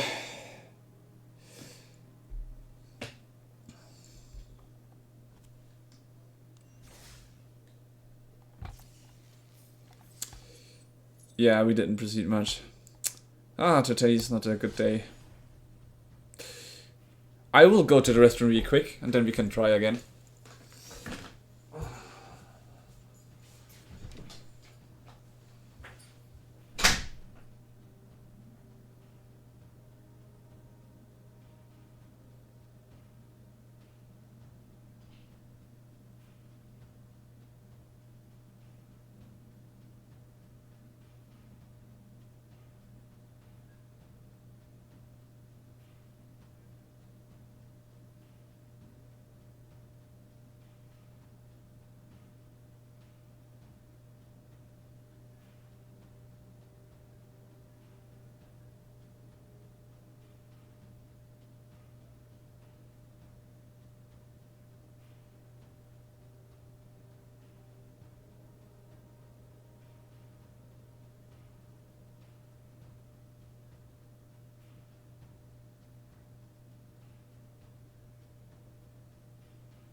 Okay. Oh, that was good. Alright, here we are gonna try something else now. We are gonna throw out this Adagaria, instead put another plains in, so we have more untapped stuff. This one's Cries. Black white is very nice, very nice. We do not need that much scry after all, so we are gonna remove this to get more blue and one black. Alright. This is looking good now. Let's go with this version.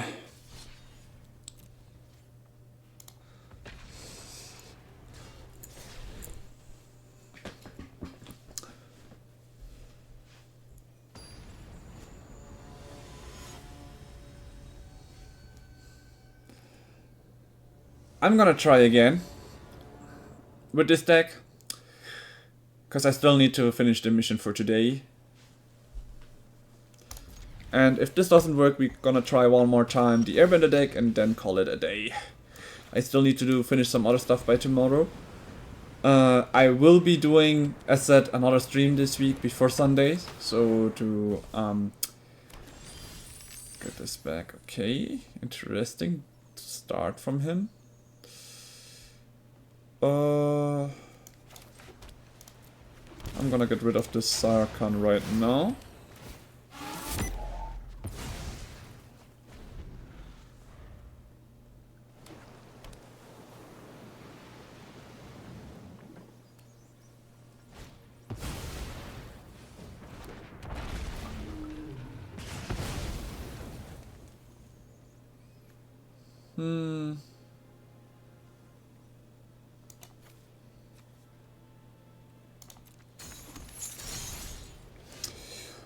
He took away one of my lands. Bit sad, but it is what it is.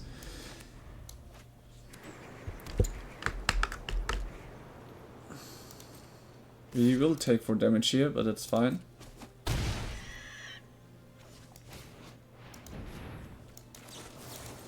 I'm gonna make sure he's gonna sacrifice one of them his coming turn. What is he gonna destroy this time? Concealed Country Yard? No, they got the Shrine. Okay, I'm just gonna look for my black source.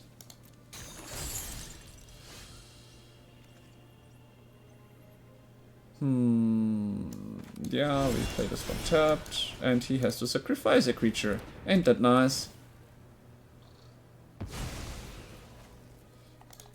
We can now just throw in the Kirin, that's fine. Next turn we can play this and play an Elspeth, and then we start taking control on this game.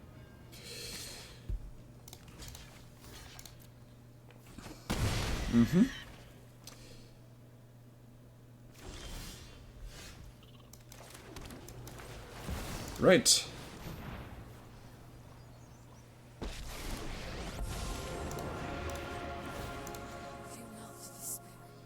He will probably use the Soul Stone Sanctuary to have a creature to destroy my Elspeth this turn, but it's fine. I got rid of his big creatures for now. I have my Cosmogrant just waiting to be cast and let go of, or let her out.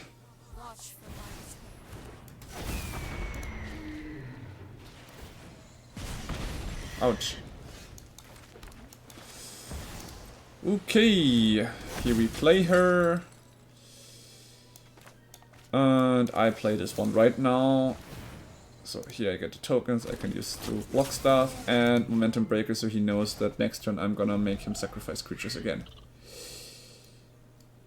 I wish to draw a land next turn, because then I can play my Elspeth first. Oh, sad. Yeah, I already got rid of it. Now I don't mind at all.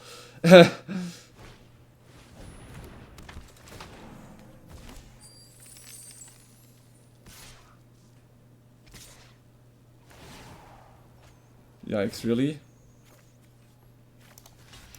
Interesting deck he built, honestly. Okay, okay, he now even gets the Momo out as a sacrifice for my Momentum Breaker. I didn't want and tapped land right now. Do I play Elspeth just to get rid of this Dragonhaw? I think I need to do that. Because this is just way too strong. I lost 2 Elspeth already, that certainly hurts. Alright. We've got our Spirit Water Revival so we can bounce back, and we've still got our Momentum Breaker. But he is definitely having a good control over the sport right now.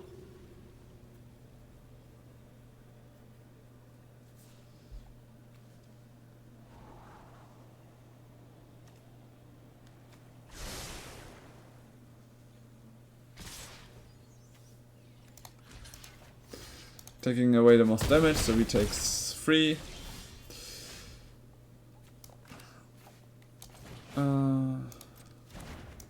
Let's just draw 2 cards for now and then see what we do. Okay. I'm gonna make him sacrifice a creature already. Probably the Sarkhan, because he already did his deed with getting a treasure. But really interesting dragon deck he has. Okay, he sacrificed Momo, that's an interesting decision. In his turn I'm gonna flash in the Resolute Reinforcement to block some of his damage again.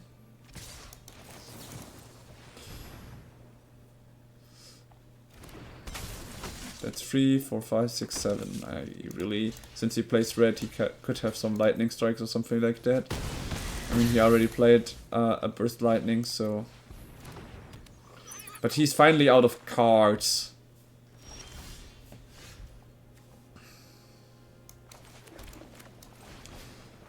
We draw 2 cards only. 2, 3, 4, 5, 6, 7, 8. We would have had 8. If our Cosmogran Zenith wasn't killed that fast, we could have had some more fun here. Okay, this is a little bit sad.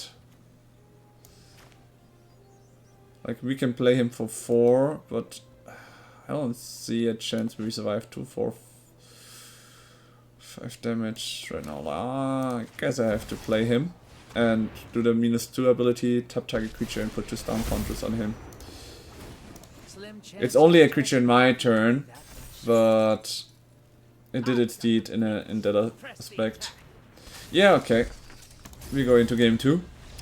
I think I need my Rise of Souls in here. So we know Sarkhan, the Dragon Hall. Let's hope that the game's saved it, else I will have to Google it while playing that card. He doesn't care about his graveyard, but he does have very strong stuff, so... Sheltered by the Ghosts could be good, because he doesn't have that much things, and Exercise is definitely great as well. We go a lot of the target removal. The Momentum Breaker doesn't help because he is very creature heavy. Spirit Revival is a bit slow here, or too slow for this deck.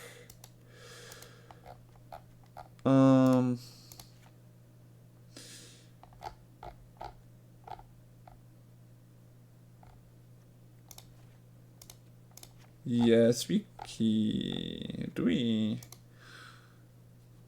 Some dragon.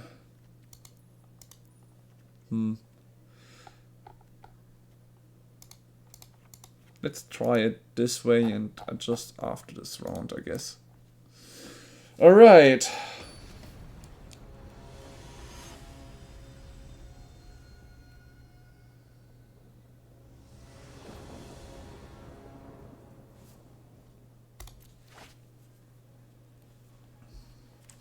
No blue swords, but we can scry and we got a good hand to keep and a 1 Bitter Triumph. Like, we risk it because we know that he has some land destruction after all. Oof, I wish I could have him right now, but I do not have any blue swords, so this is just too risky. I really need my blue swords as soon as possible. Oh, there comes the Momo, Friendly Flyer. Oh, there we go. But it's not active yet until I get an Plains or Island. Ah, lovely, so it's not gonna be active for a while.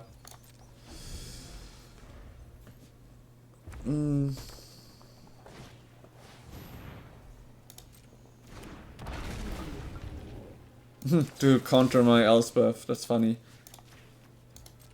The fun fact is, it doesn't help that well because it's only good against my Elspeth and Kaito, but for the rest it's like not so good. Nice, we got our blue source, let's go. Now this hand looks good. We've got mana, we've got a drawing card.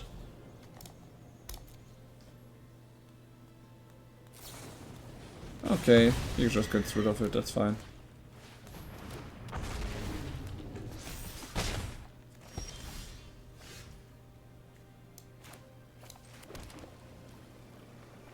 I will be taking some damage this turn, but next turn I will have my removal spell ready again.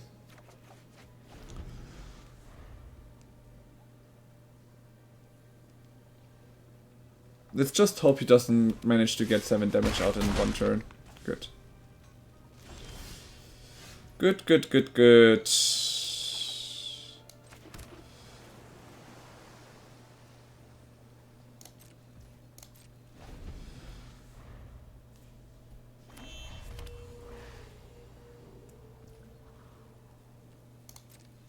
Okay, he doesn't even play a creature. Discard a card, we remove it. And we discard the concealed counter or 3 yard. That's nice, we take 1 damage so far. We can totally live with that.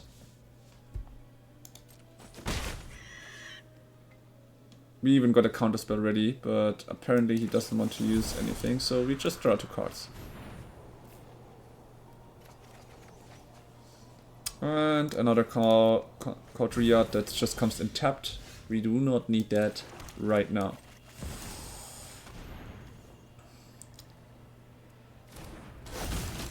If he doesn't get a flying haste creature, we should be fine.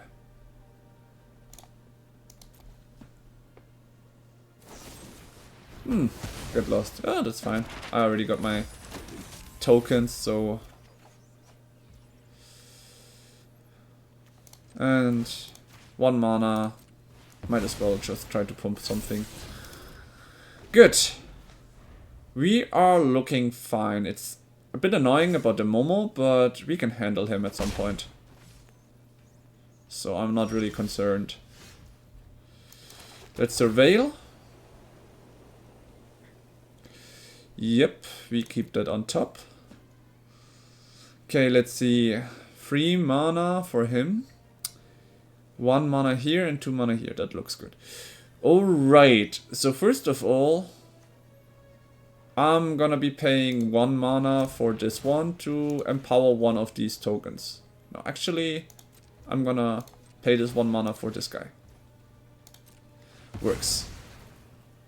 Since we know what it is, we can just reveal it for him. Doesn't matter. Then I can play the blue mana here to tap Momo.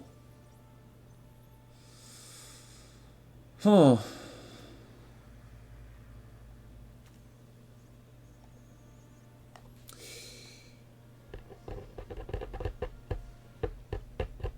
No, we are not gonna tap Momo, we are just gonna hit him with the 2 2s. One of them we're gonna use the ninjutsu to give him more damage and have Kaito deal some damage onto him. Let's give it our all, pump. Ha! I love the dramatic entrance. Surveil 2.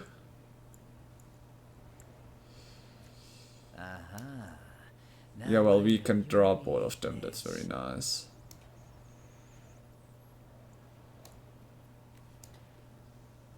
Yeah, let's just try it.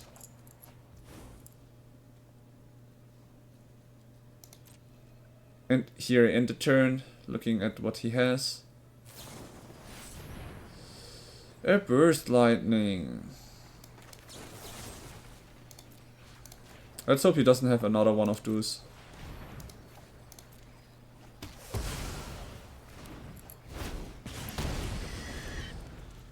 Let's really hope he doesn't have another one of those. Okay, Momo.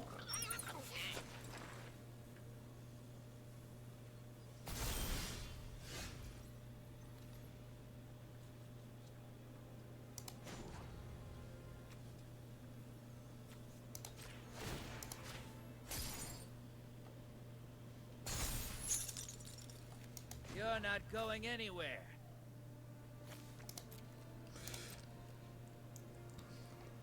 I shouldn't have done that. I should have attacked, draw a card with Kaito and then used Zul'Jin, I guess. Oh, whatever. Let's play him now.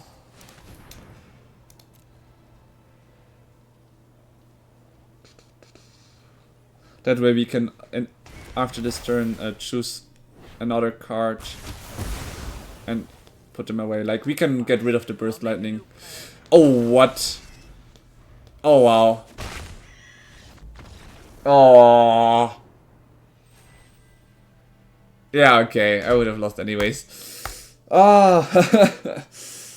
Okay, my control deck is really not working so well. I really need to update it. I mean, I have checked another one. That's the one we're gonna play tomorrow. I'm not gonna reveal much because it's something for tomorrow. I just really wanna make sure I get the wins. It said that we couldn't get the cast 30 black or red spells right now, but we're just gonna be playing now best of 3 with our airbending and get some wins here and just complete that mission on another day. I have been building some decks, as you can see in the background, and trying them out. That's another thing I did. That's why I'm not on my way to Diamond 3, because I was trying some things out. And from all the tries I had, the best one for best of ones that I have seen so far that worked quite well was my ally deck. I can show that one too if anyone's interested in it. Okay, this is a good hand.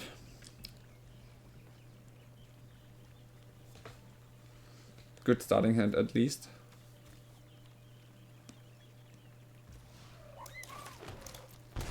But I really wanted to play a little bit of control myself since I've been playing so much against so many players that controlled the field. It was so annoying.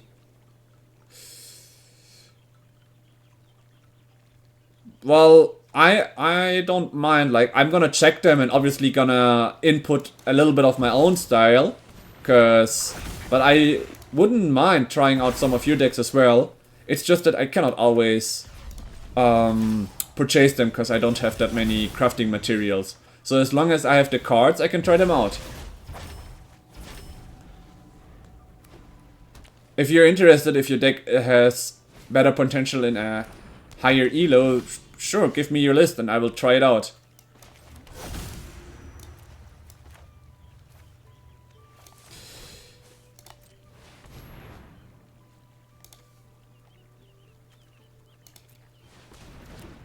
Always.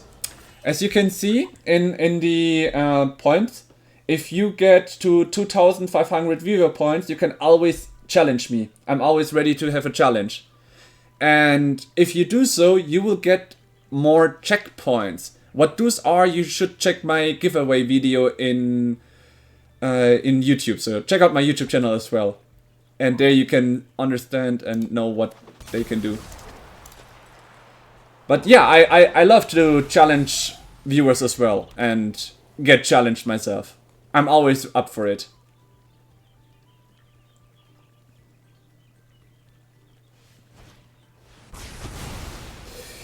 Oh wait, that split up did hurt. Then again, I'm gonna smack him hard now because I have 2 Aangs. Let's say ally again. We played a Bechamel Cup to have 1 land up there. We're not gonna play this one though, because we're not now gonna smug first. Really deep, really hard. And we keep the mana to have an upper if he comes with another split up. Yeah, this is looking nice. Then again, the split up wouldn't even hurt us that much.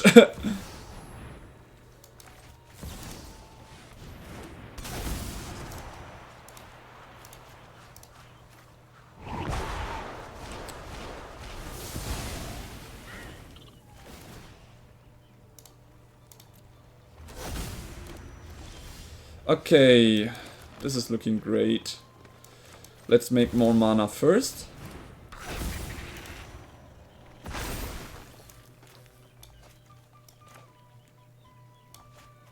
We play this one first.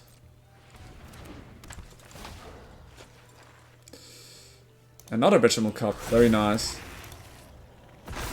Now you can play Oh fuck, I should have taken the Flood Form Verge, because then I could have played... Wait... No, I cannot. I misplayed this. Alright. Why did I misplay? I could have tapped, like, gotten here colors to play the Llanowar Elf while keeping...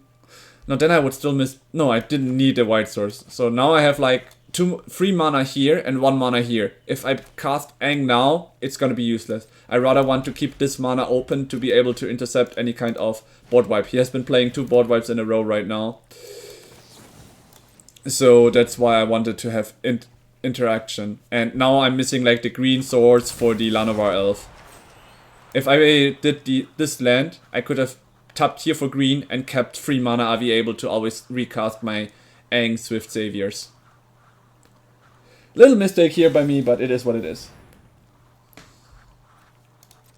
Okay, he destroys the Aang at the crossroads. But I don't see where he can still turn this. Actually, let's play him first so I can draw 2 cards here.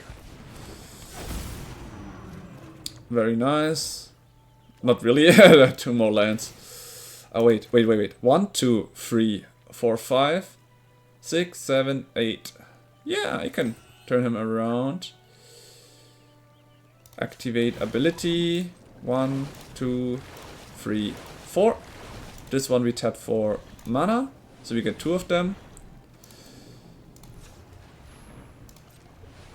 And now we can attack for a lot of damage. 6. Yeah, that was enough.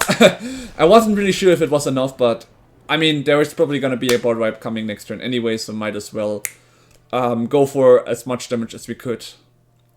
Okay, he likes to play removal spells. So our Voice of Victory is not gonna help. He likes to play... I feel like Get Lost is good here to get rid of the Voice of Victory he has a lot of times. No, actually, I haven't seen him except for...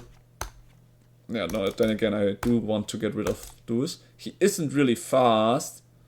And I'm not sure about the Graveyard Hate, so I would play the Get Lost and the Detect Intrusion. Remove 2 Llanowar Elves.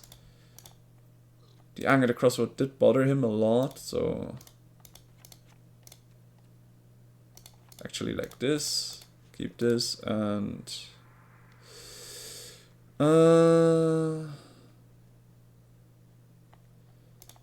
Yeah. This is a bit difficult. Yeah, let's just get the mana dogs out. It's a slow deck. So, what did I miss? Is there a way to send the deck list or export from Arena where it's not just text like a link somehow? Generally, I would recommend the website... One moment. Architect.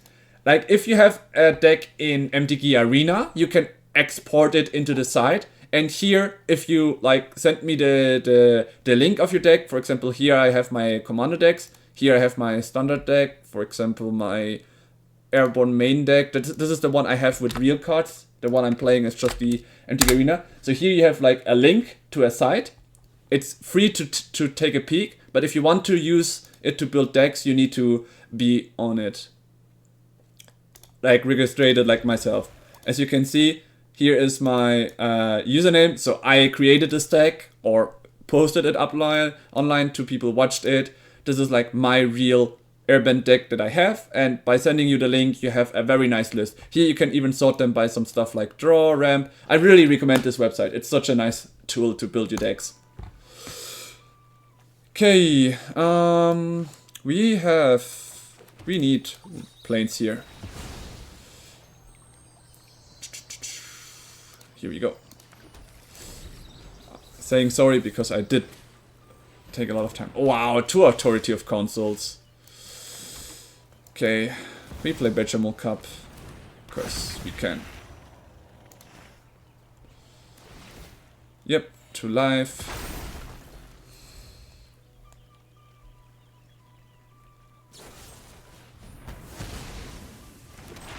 So it does take a little bit of work for you because you do need to like recreate it in a way, the deck, but I can just recommend it to you. It's very nice.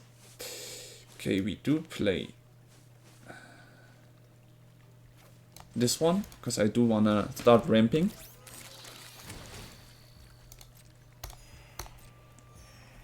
And we keep 2 mana open and see what he does for now.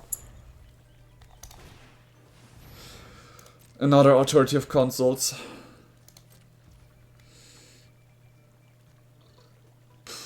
You know what, I'm gonna get rid of one of those because I really hate them. They're super annoying to play against. Authority of Consoles, I really hate to play against that.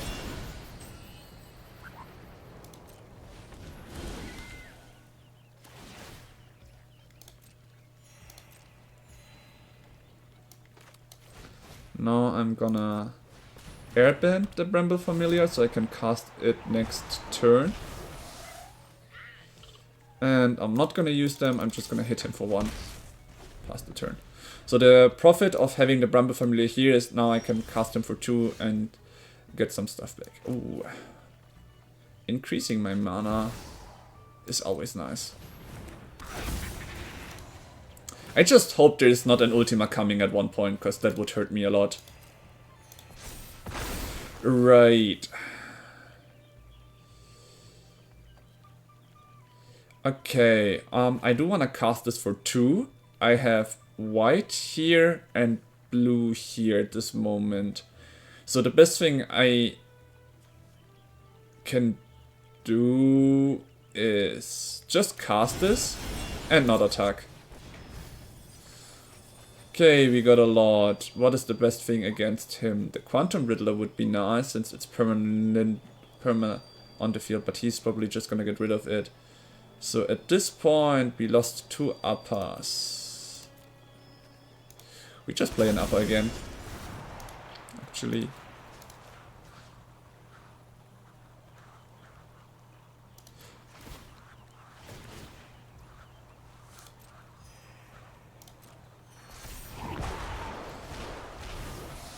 So we tap this one for whatever green.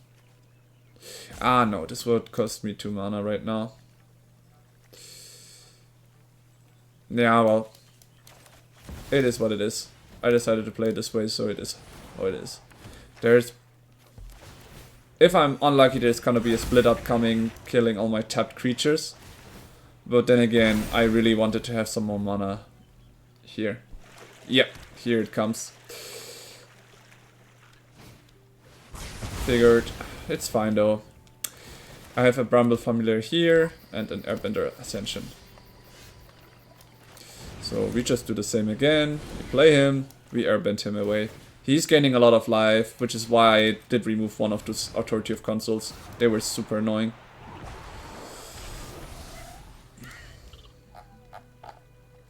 I lost to Aang at the Crossroads. I think I should get Aang at the Crossroads after all.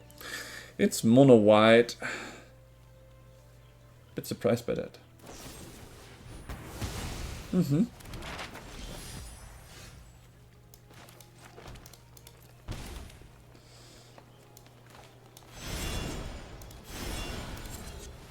Let's see. Yeah, all our Aang at the Crossroads are in our graveyard. I really didn't hope to see that coming. Yep, happens. We get an Aang Swift Savior. That's nice. We can airbend our Aang at the Crossroads.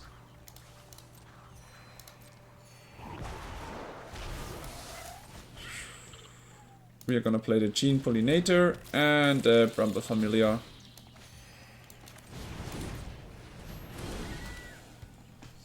Alright.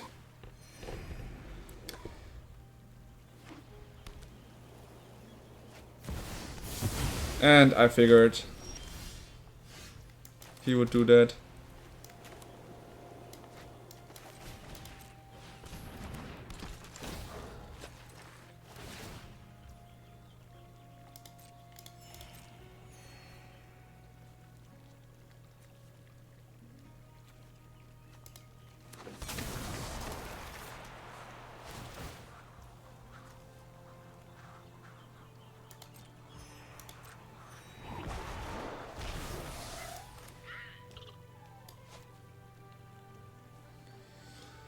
I could recast it, but I wouldn't have the mana for this one.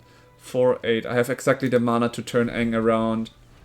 Like, having Aang around for 2 or 3 turns would end the game, but then again, I need my other stuff after all.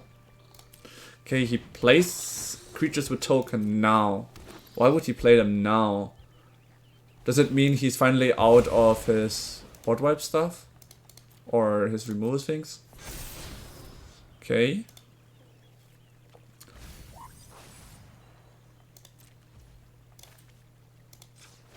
I think I will just turn this around.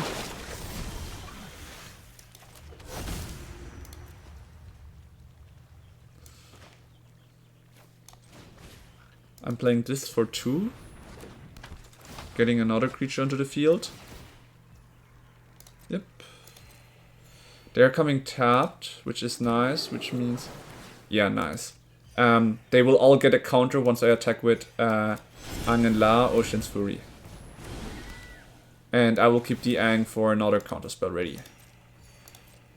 This is what I mean now. This is where I start going ham, because this turn it's only 6. Next turn 10,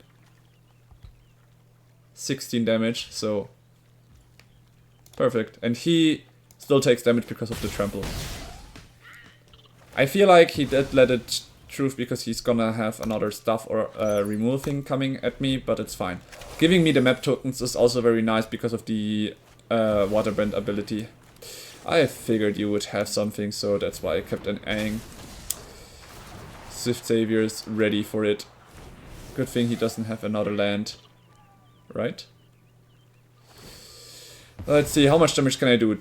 10, 16, 18, and all that plus 1, so that's quite a lot.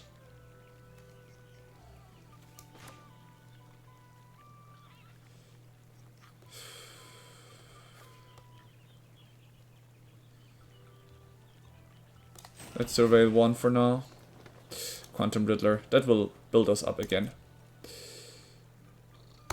So here we smack him hard.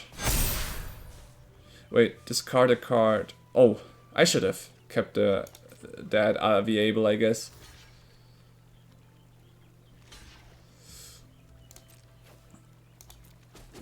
So, how much damage does go truth? Well, I removed a lot of his HP. I'm happy with that. Alright, do your deed. Remove everything from me. 25, he's on 41. I did use the Bramble Familiar a lot, after all.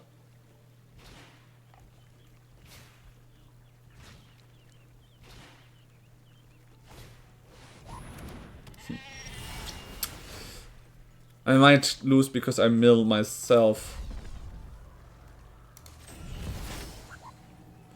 I might also be better to just play him for 2 and for 5 later, just to draw more cards and build myself up again. I know that all my Aang at the crossroads are gone now, which is gonna hurt me a bit. But it is fine. We won the first one, so we can definitely make sure to win the next one. Yeah, let's just stack up some counters here and surveil a bit.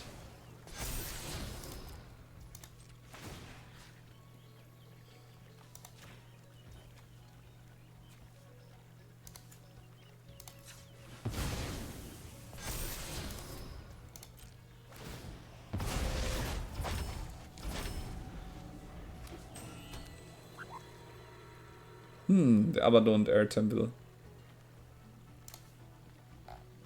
I just don't get why he would play a token deck and a lot of board wipes himself. But I guess it's part of his strategy. I mean, he has now some card drawing, which is nice for him.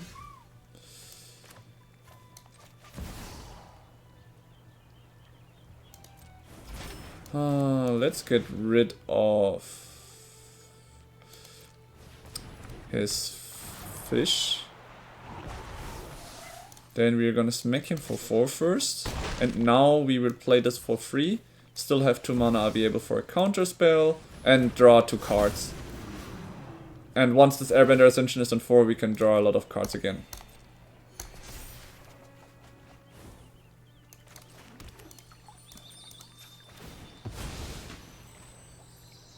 Do I still have lands? Yeah, I do still have a forest. Damn, I could have just checked my library there. It's fine though. Alright, what do I have? I have 1, 2, 3 uppers in the graveyard, so I have one more upper. Destroy all tapped creatures. Yeah, you are not gonna do that. Counter spell.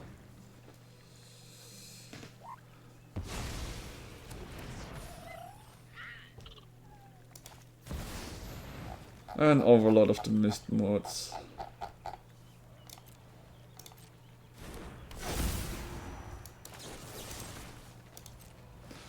Well, you shall draw cards, but that one doesn't stay long. But now he has some defenses. Make it a bit more annoying to play against. God, how much I hate Authority of Consuls.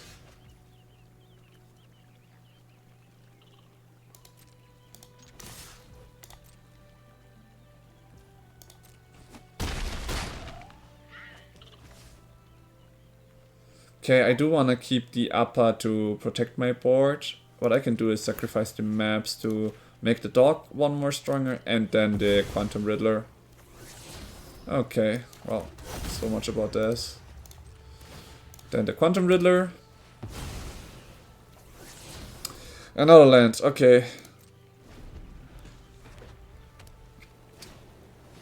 Carrot cake.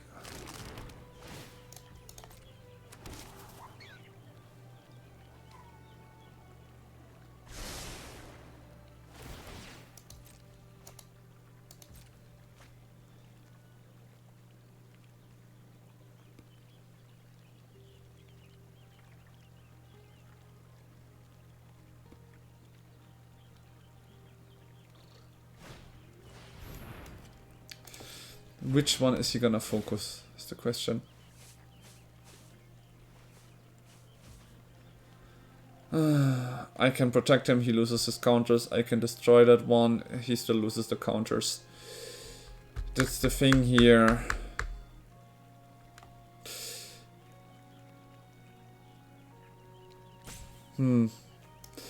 I feel like it's better if I just protect him with my upper.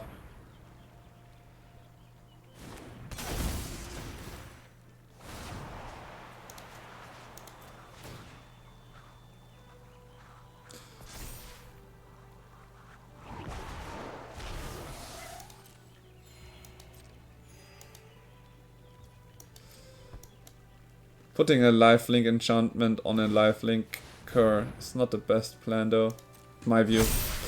Alright, he's gonna come smacking me for 10 damage. Yeah, I think we need to go to game 3 after all.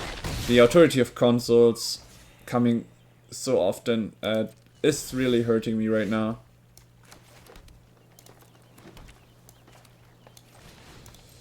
I'm gonna get 2 more creatures, he's gonna get 2 more life. And all my creatures come tapped, which means it might be better if I do not attack. Ah.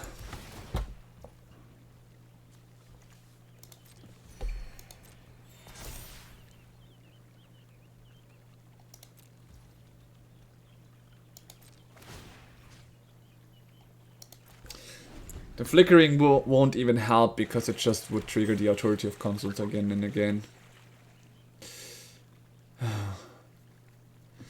I really hate that they allowed Authority of Consuls in Standard.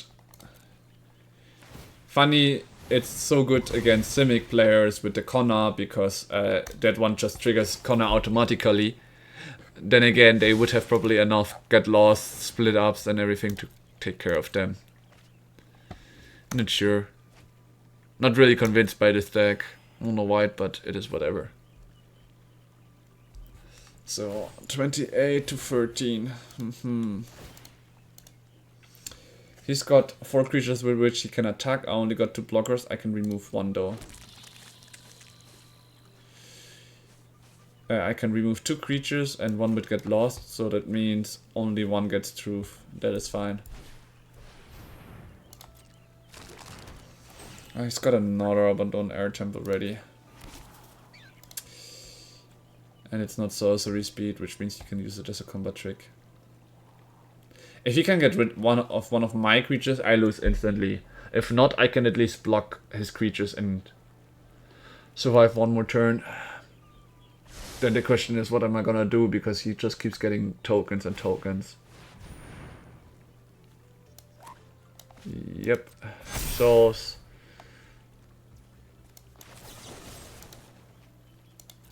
Wait, actually, my 3/4 can block it to death. Well, the 5/4, one of them might get truth if I hollow this. Wait, the 4/4 is just gonna kill me, it doesn't matter. Let's go to game 2. It's an actual card, it's from... I will show you in a bit. I can also show you in real life because I have it. Okay, he doesn't really have stuff in his graveyard, so the Soul Guide Lantern and the Rest in Peace are not gonna help. The Spirit Water Revival will help though, I need to store my cards. Okay, the Airbend Ascension. It's good to remove the tokens.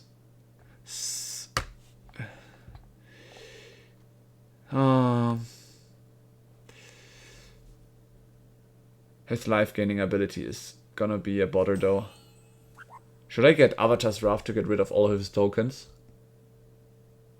Nah, not really. Not really.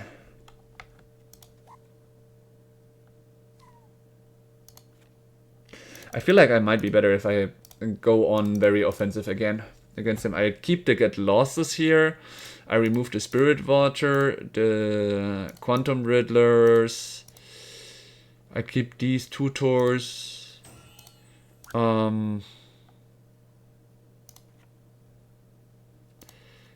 This is a good mana rock though.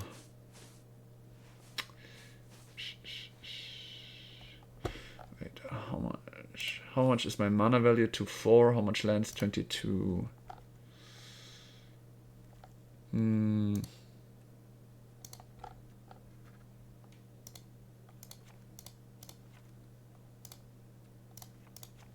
I want to be offensive right now. I want to see how I do when I'm very, very low mana value. Still having a lot of lands. Like, I'm gonna try to play it a bit more aggressive. And see how it goes. Alright. And this is a keep. We've got a removal for the thing here. We can play the Gene Pollinator. Turn 2, we play this, play him, and have 2 more mana be able for this or this. This looks good.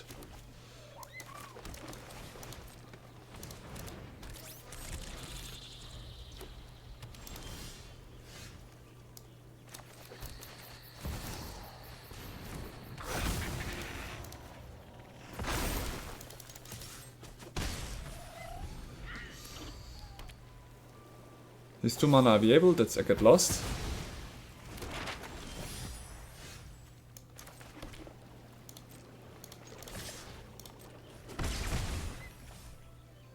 Yeah, let's just use them.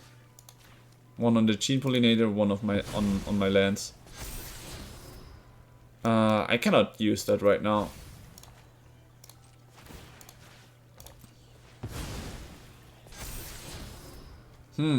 Yeah. Then he will know that I have my upper on the hand.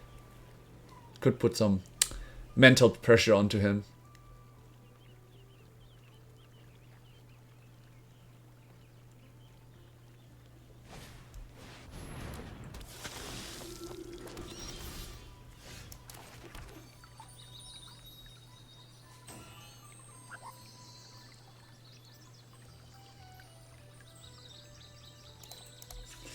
Okay, we sacrificed the Fable. We have no second blue source, so we look for an island. Alright. We could get rid of the token. So I think we are just gonna do that, so he cannot just easily block one of my creature, my Gene Pollinator to death. And if my forest dies, well, he's gonna come back anyways. Totally fine.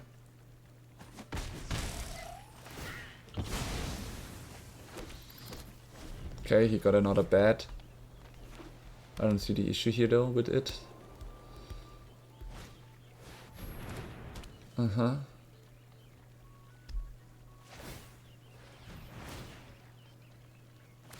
To draw a card. He paid 4 mana to draw a card. Interesting decision from him.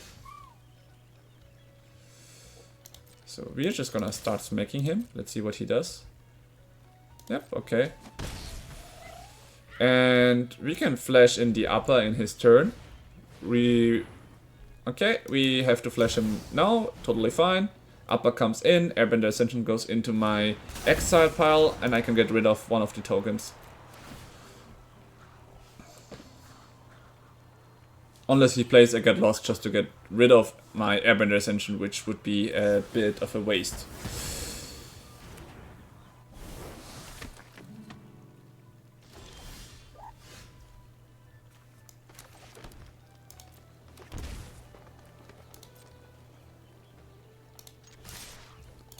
Let's see. I have 2 creatures here. Okay. Yeah, I figured he would do that still. He just allows 3 damage to get Truth. I'm not gonna play the Land of Elf, actually. Now I cannot cast anything. It seems a bit weird, but it's fine. Authoritative Consoles, really. Okay, that's 1, 2, 3, 4, 5 damage for me. I can survive this. I have 5 damage onto him. And I can get rid of the Authoritative Consoles in my turn.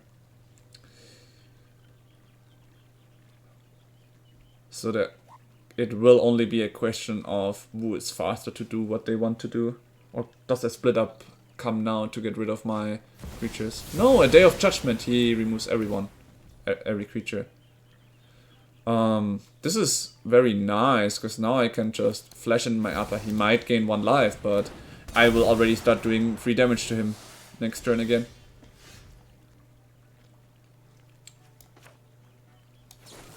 I'm gonna get rid of this while I still can. Llanowar Elf. Oh wow, my map token does trigger the Caretaker's Talent. Okay, that's a bit sad.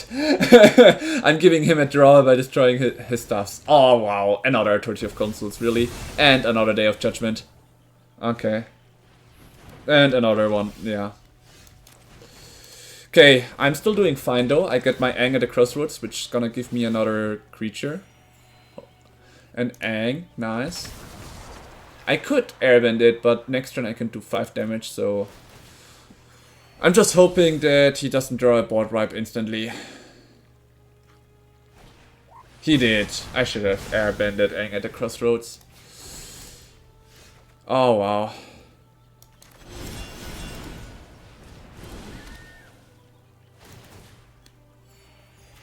Talk about being lucky.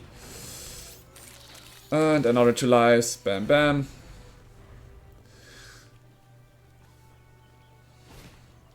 Oh, come on! What is this?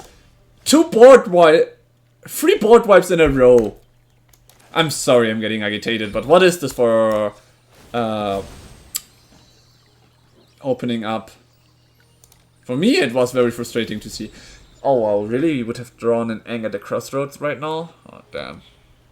Land against land. How is this guy playing his board wipes and just playing what he gets now? Like, how can he enjoy playing it like this?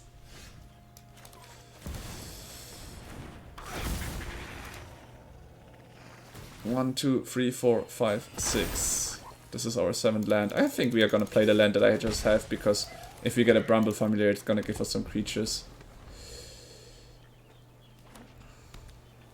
If we get Aangs, we really need to hold them for board wipes. Okay, how much board wipes does he still have? If he's just playing Day of Judgment and split up, he's played his 3rd Day of Judgment, right? Yep, his 3rd.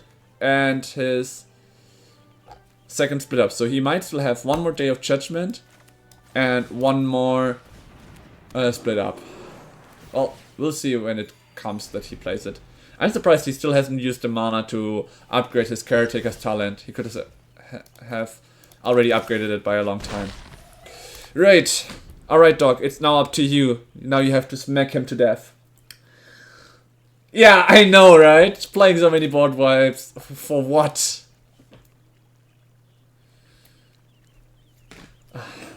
Always stay hydrated, guys. Just doing a little drinking break. Voice of victory. Increasing the stats of it. He's gonna draw, I got lost. Oh, lovely.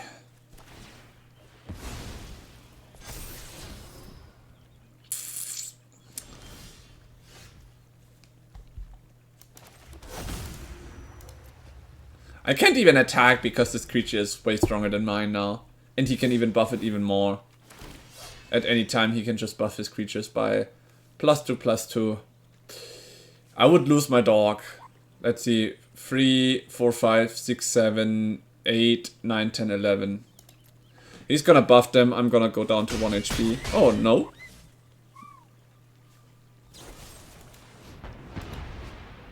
Only as a sorcery. I could have blocked it. Like, he isn't even playing his cards properly. And I'm gonna lose.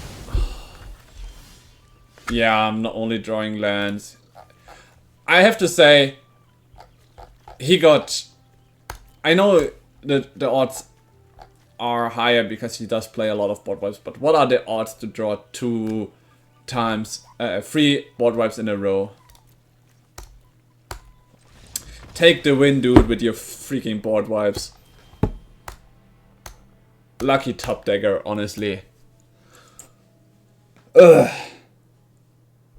Honestly, that felt awful. I can't tell you how I hated it. In the end, it might have been better against control to have more of the quantum riddlers in and not like more of the slow stuff, just to get back in and use the get lost only for those, but it is what it is. For in the future, if I manage to find another deck that's similar like that one, I know that I have to adapt a bit better. I think that was the first time I played against this type of deck. It felt awful, honestly awful, but it is what it is. Like, yeah, I should stop complaining, I'm sorry. Okay, I think we can put a forest down because we got our quantum riddler here.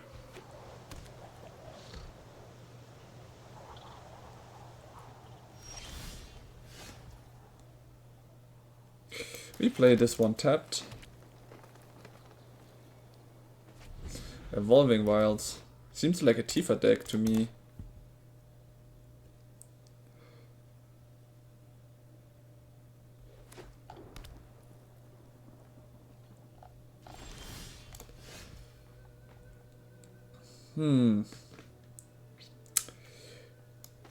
He's playing it quite slow. Let's start with a Quantum Riddler for now. I could have played a Bramble Familiar and just airbended him next turn, but I'm still not sure what he has. It's better to be safe than sorry.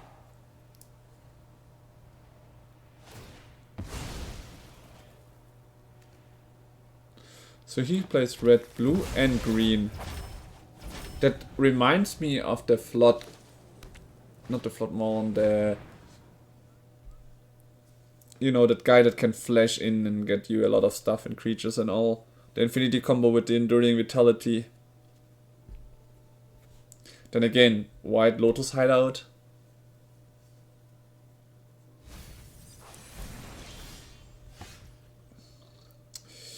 It's getting more and more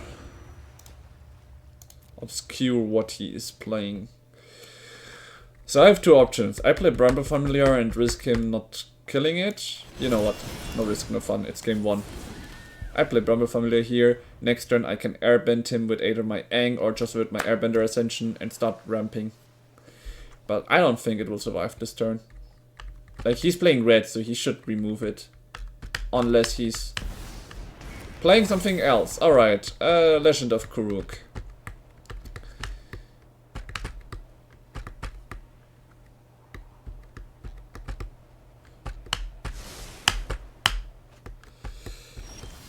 Right, so here we look for an island. No, we already have everything we need. Well, let's just get another plane since we have so much white on our hand. 1 green, 1 white. We airbend it.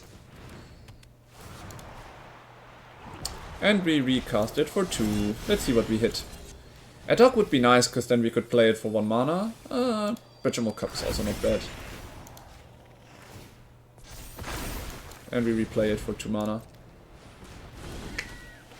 Our board is looking quite steady now.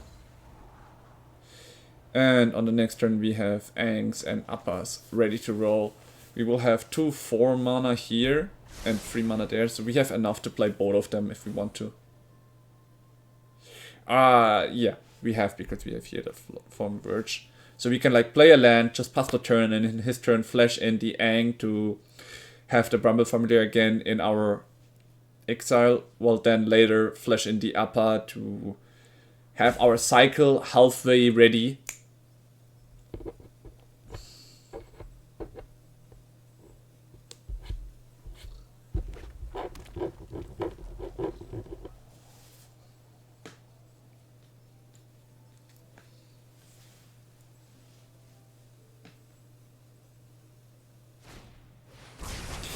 Yeah, a board wipe.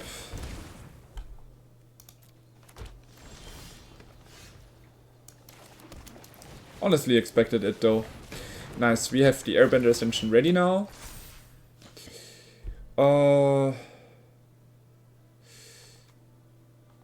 Like, these two are kinda useless right now because I have the Airbender Ascension ready, so I'm just gonna get the Llanowar Elf. In the end step, I can now flicker the Aang at the Crossroads. That's the idea. That's why I didn't bring any of the other two. And now we have our dog out. So if he doesn't do anything explosive in this turn, next turn is gonna be explosive for me.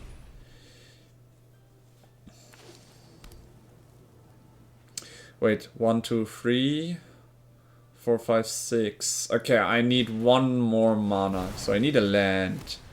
I really need to draw a land in this turn. A land that doesn't come in tapped. I have one tapped land in my deck. Oof, Singularity Rupture. Really? Damn. On the other hand, so we can play this one to disrupt his board vibe. And in our turn, put in the combo. Terrible. Very, very, very... Oh, wait. I can...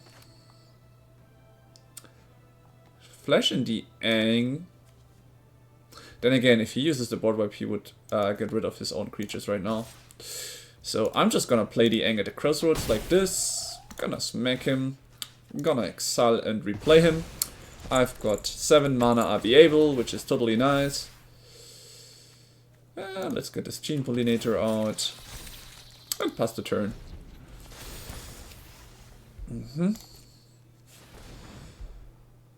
Wait again. It's... Spend this mana only cast a lesson or shrine spell. This is not a shrine spell. Wait, where's his black mana source? Huh? What's this? Add 1 mana of any color. Ah, that's why. Okay. And here he probably is gonna look for it. His black mana source.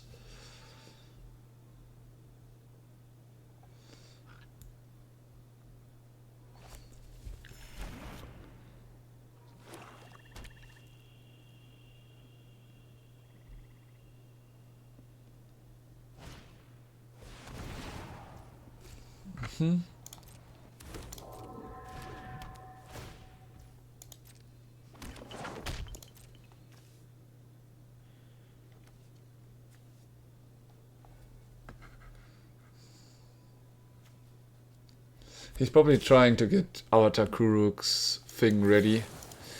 And he doesn't have the mana to recast him, so I'm just gonna airbend the Kuruk here.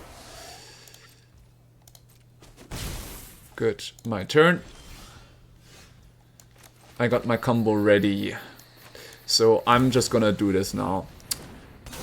I can remove everything on his board, and my mission is now to just look for an Virtual Cup to finish the game. I can just say good game already, because that is the case. I will start with the Airbending Ascension to get rid of his tokens, 1 by 1. Then we play the Aang at the Crossroads. Looking for the Vegetable Cup. No, not here yet. But we can now use the Bramble Familiar as well. And rinse and repeat at this point.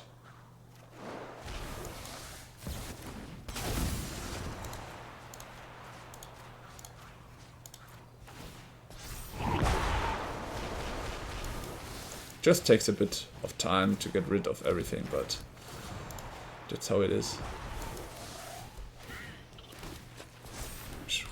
And do we have the Butchermilk Cup? Yep, there it is.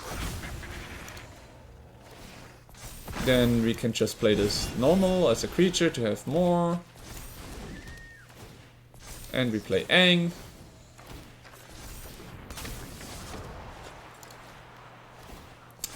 And I just made a little bit of a mistake here. Fuck me. Because I returned his creature instead of my upper to keep the cycle going. Okay, I need to create white here, tapping one of these. I get a green, I create blue, I can play my other Aang. I need to activate this ability. 1, 2, 3, 4. Yeah, now I need to like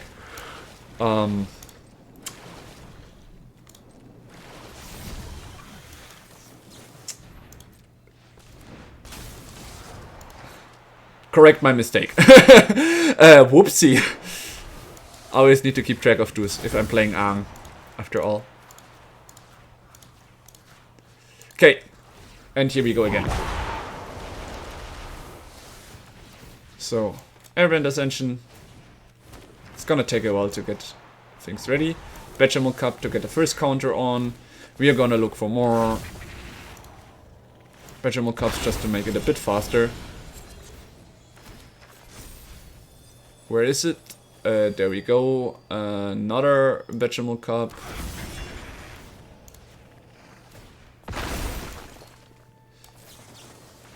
Let's get rid of another creature.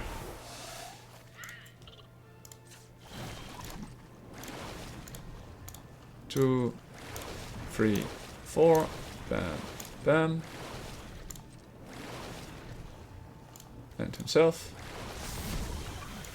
And we repeat this process again.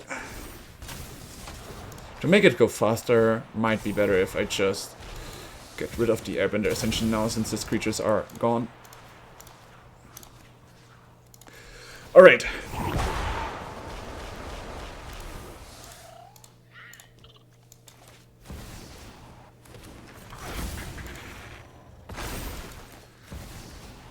Four, 5, 6, 7, 8.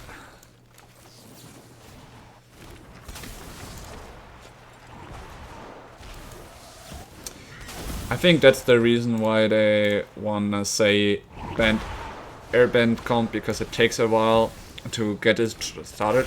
The funny thing is, in this mode, MTGA Arena, it takes a while because it's just so slow and you cannot just make this combo go faster because of how the game is, and then at some point you get your turn timers. If it wasn't for the turn timers here in real life, you can just say, yeah, I'm gonna do this, this, this all the time.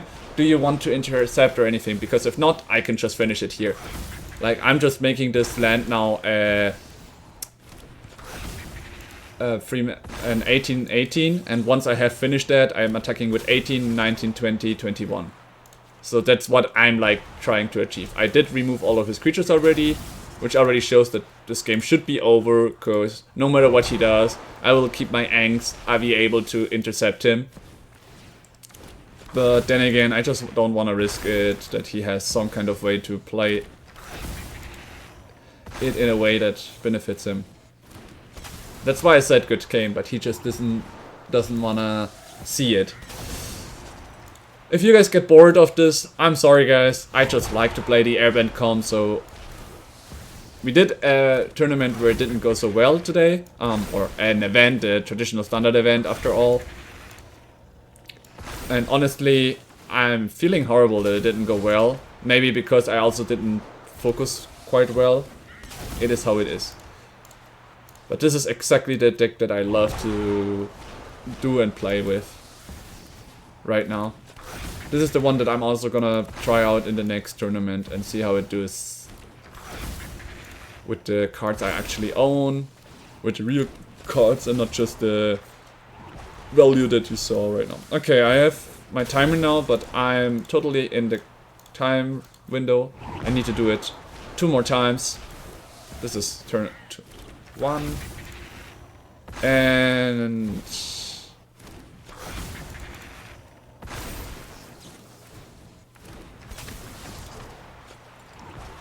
this is number 2.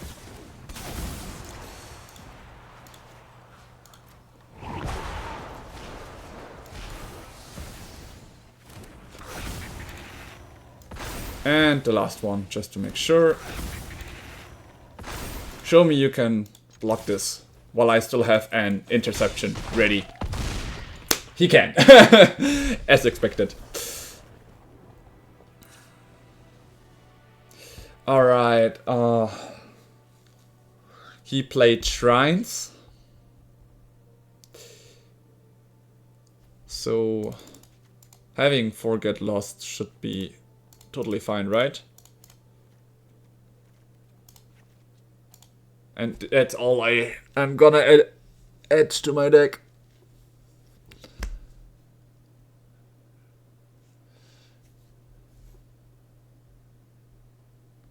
Okay, you were asking Tor to think about the moth. It is part of... Let me just see if I have it here. Yeah, here. So, the moth, it's a token from the Overlord of the Mistmoors. I think in the pile of cards you had, you did get one of them. I'm not sure. I do remember you having the Overlord of the Houndwoods, like the green one. This one is the white one, the white Overlord. It creates you 2/1 flying moths creature. And here it says it. I'm just gonna send you the name so you can check it yourself. This is the creature that made those tokens that you liked so much.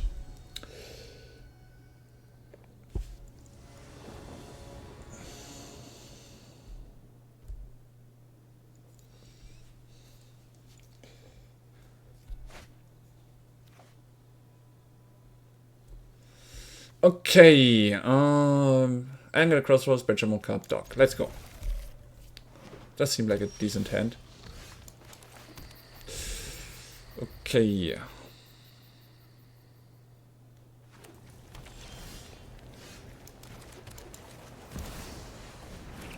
No worries.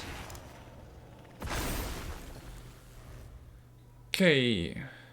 We have green, white, blue. We have the breeding pool here. What does it do? Draw a card. Okay. Ally. Now we have this one, Aviable. That's nice.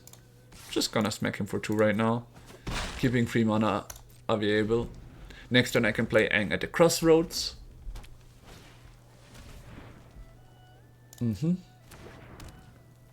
Sure! G-dubs. Is that a deck that you want me to try out against someone?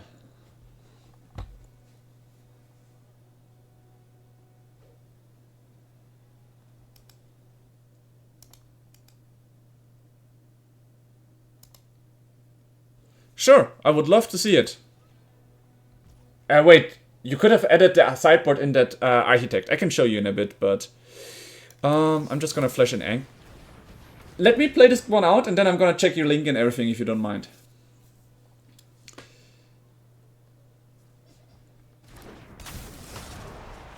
No, I don't want to Airbend anything right now. My turn. Allies. We're gonna come in smacking for 4.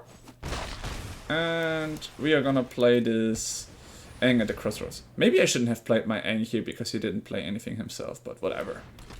I was gonna play a bit more aggressive. I still have an Aang at the Crossroads, so that's why it's fine. Yeah. So generally, I can show you here a little bit. If you can see here, this is my current deck, and if you like click on a card, you can click here to sideboard, primary sideboard, and then you have here the pile where the sideboard is. So you don't need to make a new link for your sideboard, generally. I wasn't sure if you knew that already, and just wanted to show you. Okay, he's gonna drain me. Ah, those are legendary shrines even. Okay. Works, I guess. So 3, 4, 5, 6, 7, 8, 9. Alright. We should see 1, 2, 3, 4, 5, 6, 7, 8. Yeah, it works. This looks good. So we go for 5. Ah, we just see. Bam! A lot of damage. He needs to play a board wipe. But then already he is very low, so we can maybe finish it next turn. Maybe. If he does play a board wipe, we finish it. Or if he finds a way to survive one turn without taking any damage. The Northern Air Temple just drains for 2 again, which is not gonna hurt me much. Yeah, this is game over.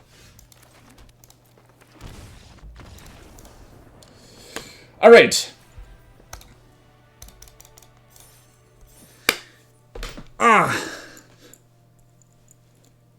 So, this ends today's stream in generally, but since GDubs sent me a link, I'm obviously gonna look into that. I just wanted to say for everyone hoping to see any more games, actually for today I'm done.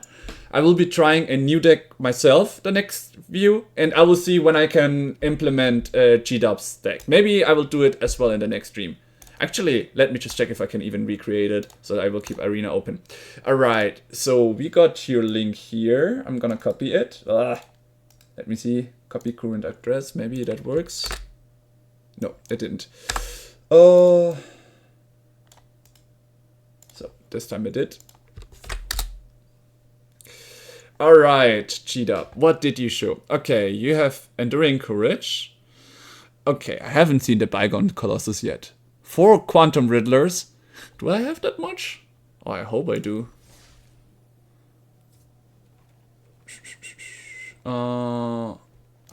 Since we have it here, let's just check here. Do I have that much? Alright, we do not, but I do have 2 mythics, so I could recraft it. Okay, Quantum Riddler. The Starwinder. I also thought it was an interesting card. This creature gets +X/+0, where X is the greatest mana value among other artifacts you control. Among artifacts, okay.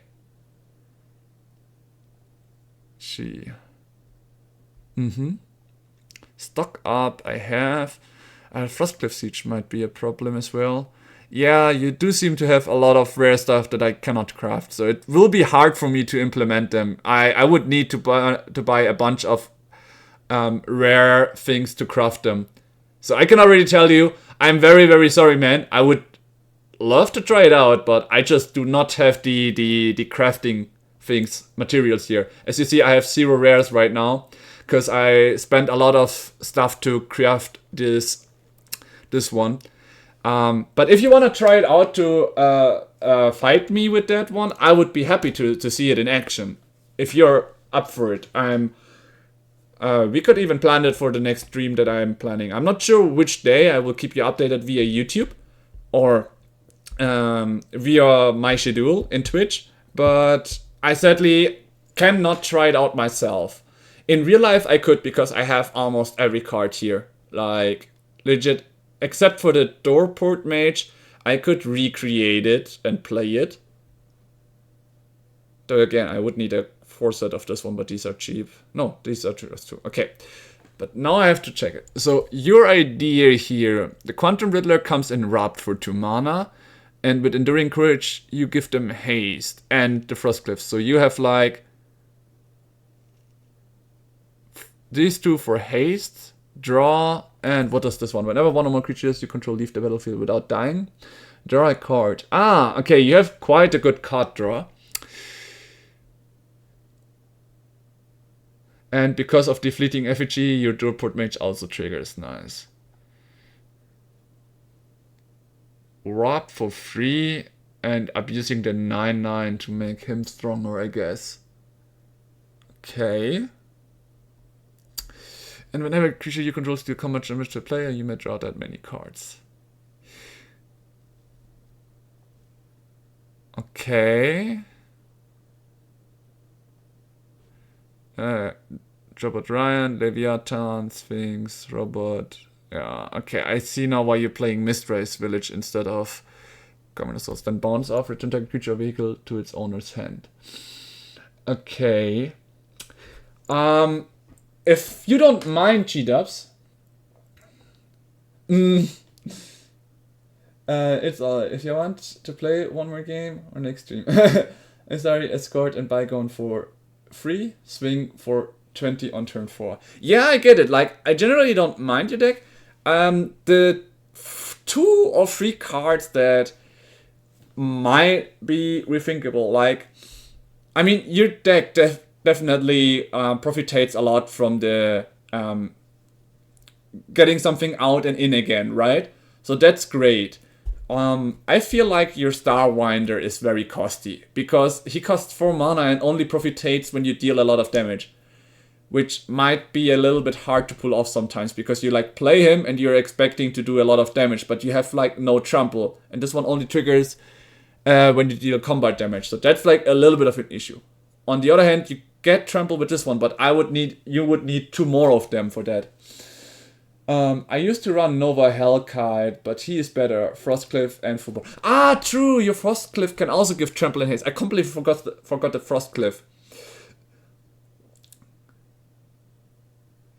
Your only issue is that you only have like 6 cards who give trample. I would play 2 more full board to have a higher chance to actually have one of those cards available for the trample. And you do have some removal here, which is nice. What I was also thinking about... Why arrows though? By the way, I does not have to do the damage all the creatures can. Yeah, I know that.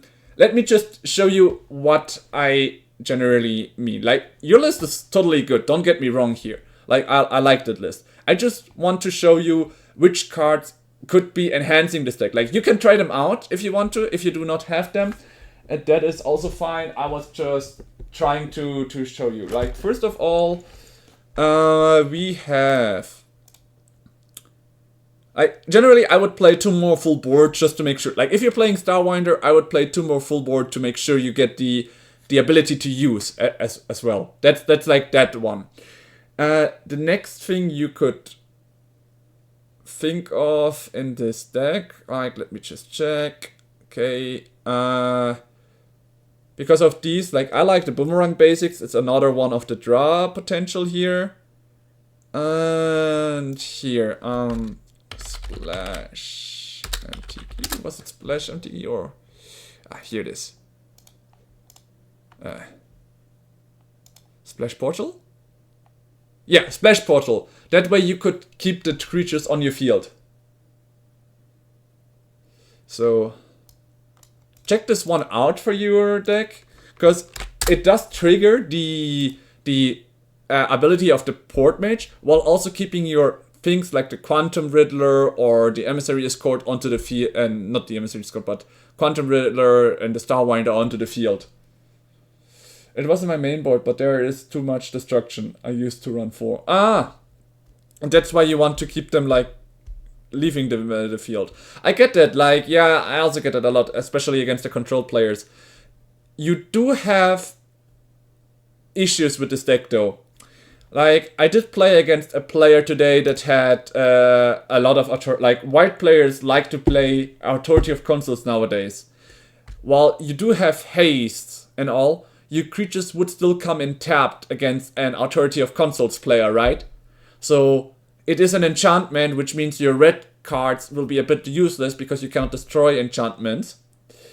Yep, like, your hard counter will be white generally. Any kind of white deck that somehow plays an Authority of Consuls will be an issue.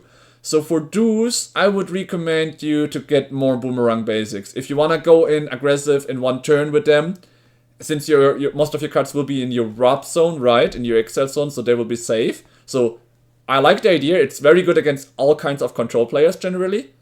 So this seems like a very interesting deck. I would love to play against it and see it in action. My Airbender deck should have less of an issue here, while my control deck that I'm gonna try on my next stream, that you can be the first enemy if you want to, will have issues against this deck. But you need to probably go for more boomerang basics here, my view, because of the hard counter that you're facing. You need to find a solution to authority of consoles, because that's like already your biggest issue. As for the rest, it seems solid. I would really like to see it run out. Alright. Arnold and Boomerang are my answers. I've been mythic with it for a while. Yeah, that sounds about right. Like, this deck seems very strong, and I trust you. So that's why I'm saying you might probably need more of them in your sideboard, Boomerang basics, and more of your annuals. But you're totally right. Like, without them, you're pretty fucked here against Authority of Consoles. I even lost against Authority of Consoles because it's such a stupid card. Why is it allowed here? But yeah, it looks very, very nice.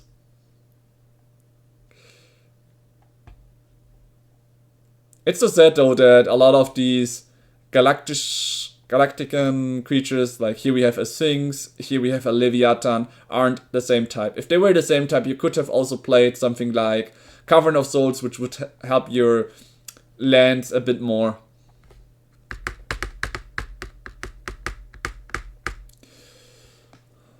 Yeah, as for Starwinder, I mean, you have Trample here. Like, I feel like you need more Trample to make use of Starwinder, but maybe it's my view because I haven't seen it in action yet. Because, I mean, your creatures are gonna be very strong. But, hey, we play against each other, I will see it in action, and maybe I will have to completely say, you're totally right with how you play the deck. Like, I need to see it in action first before spitting out more comments like these. Yeah, that one card is just cancer. But I sideboarded Anul, because if there is ever 2 on the field, it's just over and Boomerang is useless. Yep.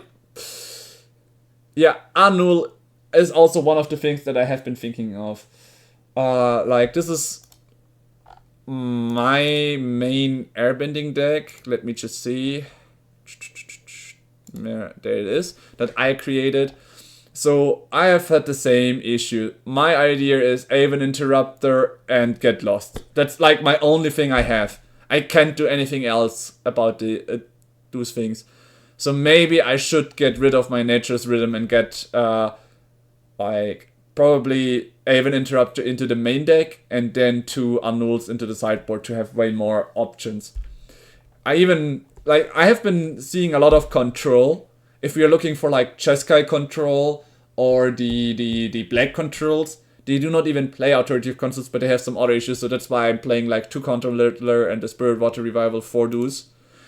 But yeah, against players with Authority of Consoles, 4 of them would suck up all of my get losts. So I also should maybe find a solution. I put in 4 Voice of Victory because of control players, because I'm really sick of them playing their stuff in my turn. But for example, I just played against one mono white deck that completely took me apart. And the Aven Interrupter is a bit late in that aspect, so maybe I'm better off with bringing this one out of here and getting in 2 Annuls and maybe 1 more instead of the Spirit Water Revival. I might need to readjust my sideboard a bit more. Now all your commanders are great. I also was running Dog Ox Tentacilus. There are a lot of green white enchantment hate. Ah, true! I completely forgot it, but there is a 4 card set that is actually very, very strong. I completely forgot. That I can play in green. Heritage Reclamation. It can destroy artifacts and enchantments, or except 1 target card from a graveyard and draw a card. That's it. I can put this one in.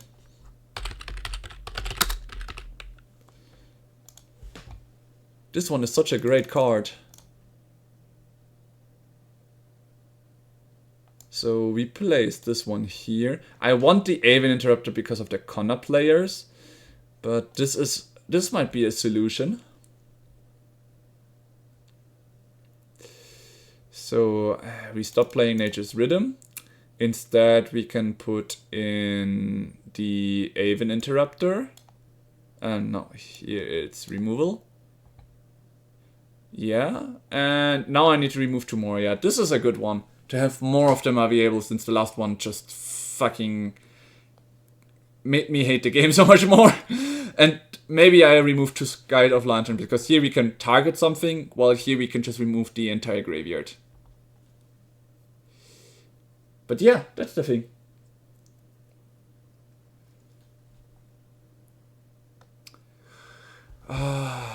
Spirit Revival against them. Yeah, I think that's the plan. And I do like the 4 set of dues, since they... But this is also better graveyard hate. I also have been hating graveyard for the graveyard stuff for a lot of time now. So this is now my only stuff against control, so I cannot remove dues. But I think this should do it. So now we have 7 enchantment removals and 1 and 3 artifacts removal, I guess. Yeah, this should be done. Well, good that I decided to recheck your stuff again, because rechecked the deck with you again, so it reminded me that maybe I do need to do some adjustments. So I have to say thanks G-Dubs for giving me the list and making me recheck my own deck. I'll let you go. Thanks for looking, and if you want to play one or more day today or tomorrow, I will be around. Yeah, like, let me just check my schedule again. The thing is, I'm not sure about tomorrow. I mean, you can see my channel anyways, so I will be adjusting my my schedule. Okay, it's a little bit buggy. I just wanted to go to my page, to my schedule here. Nice. So here we are.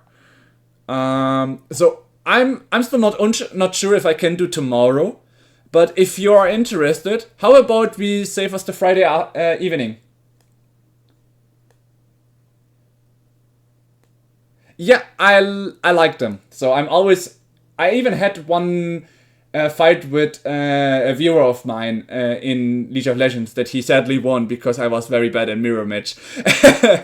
So yeah, generally, if you want G-Dubs, how about it? Friday we have our match. Are you up for it?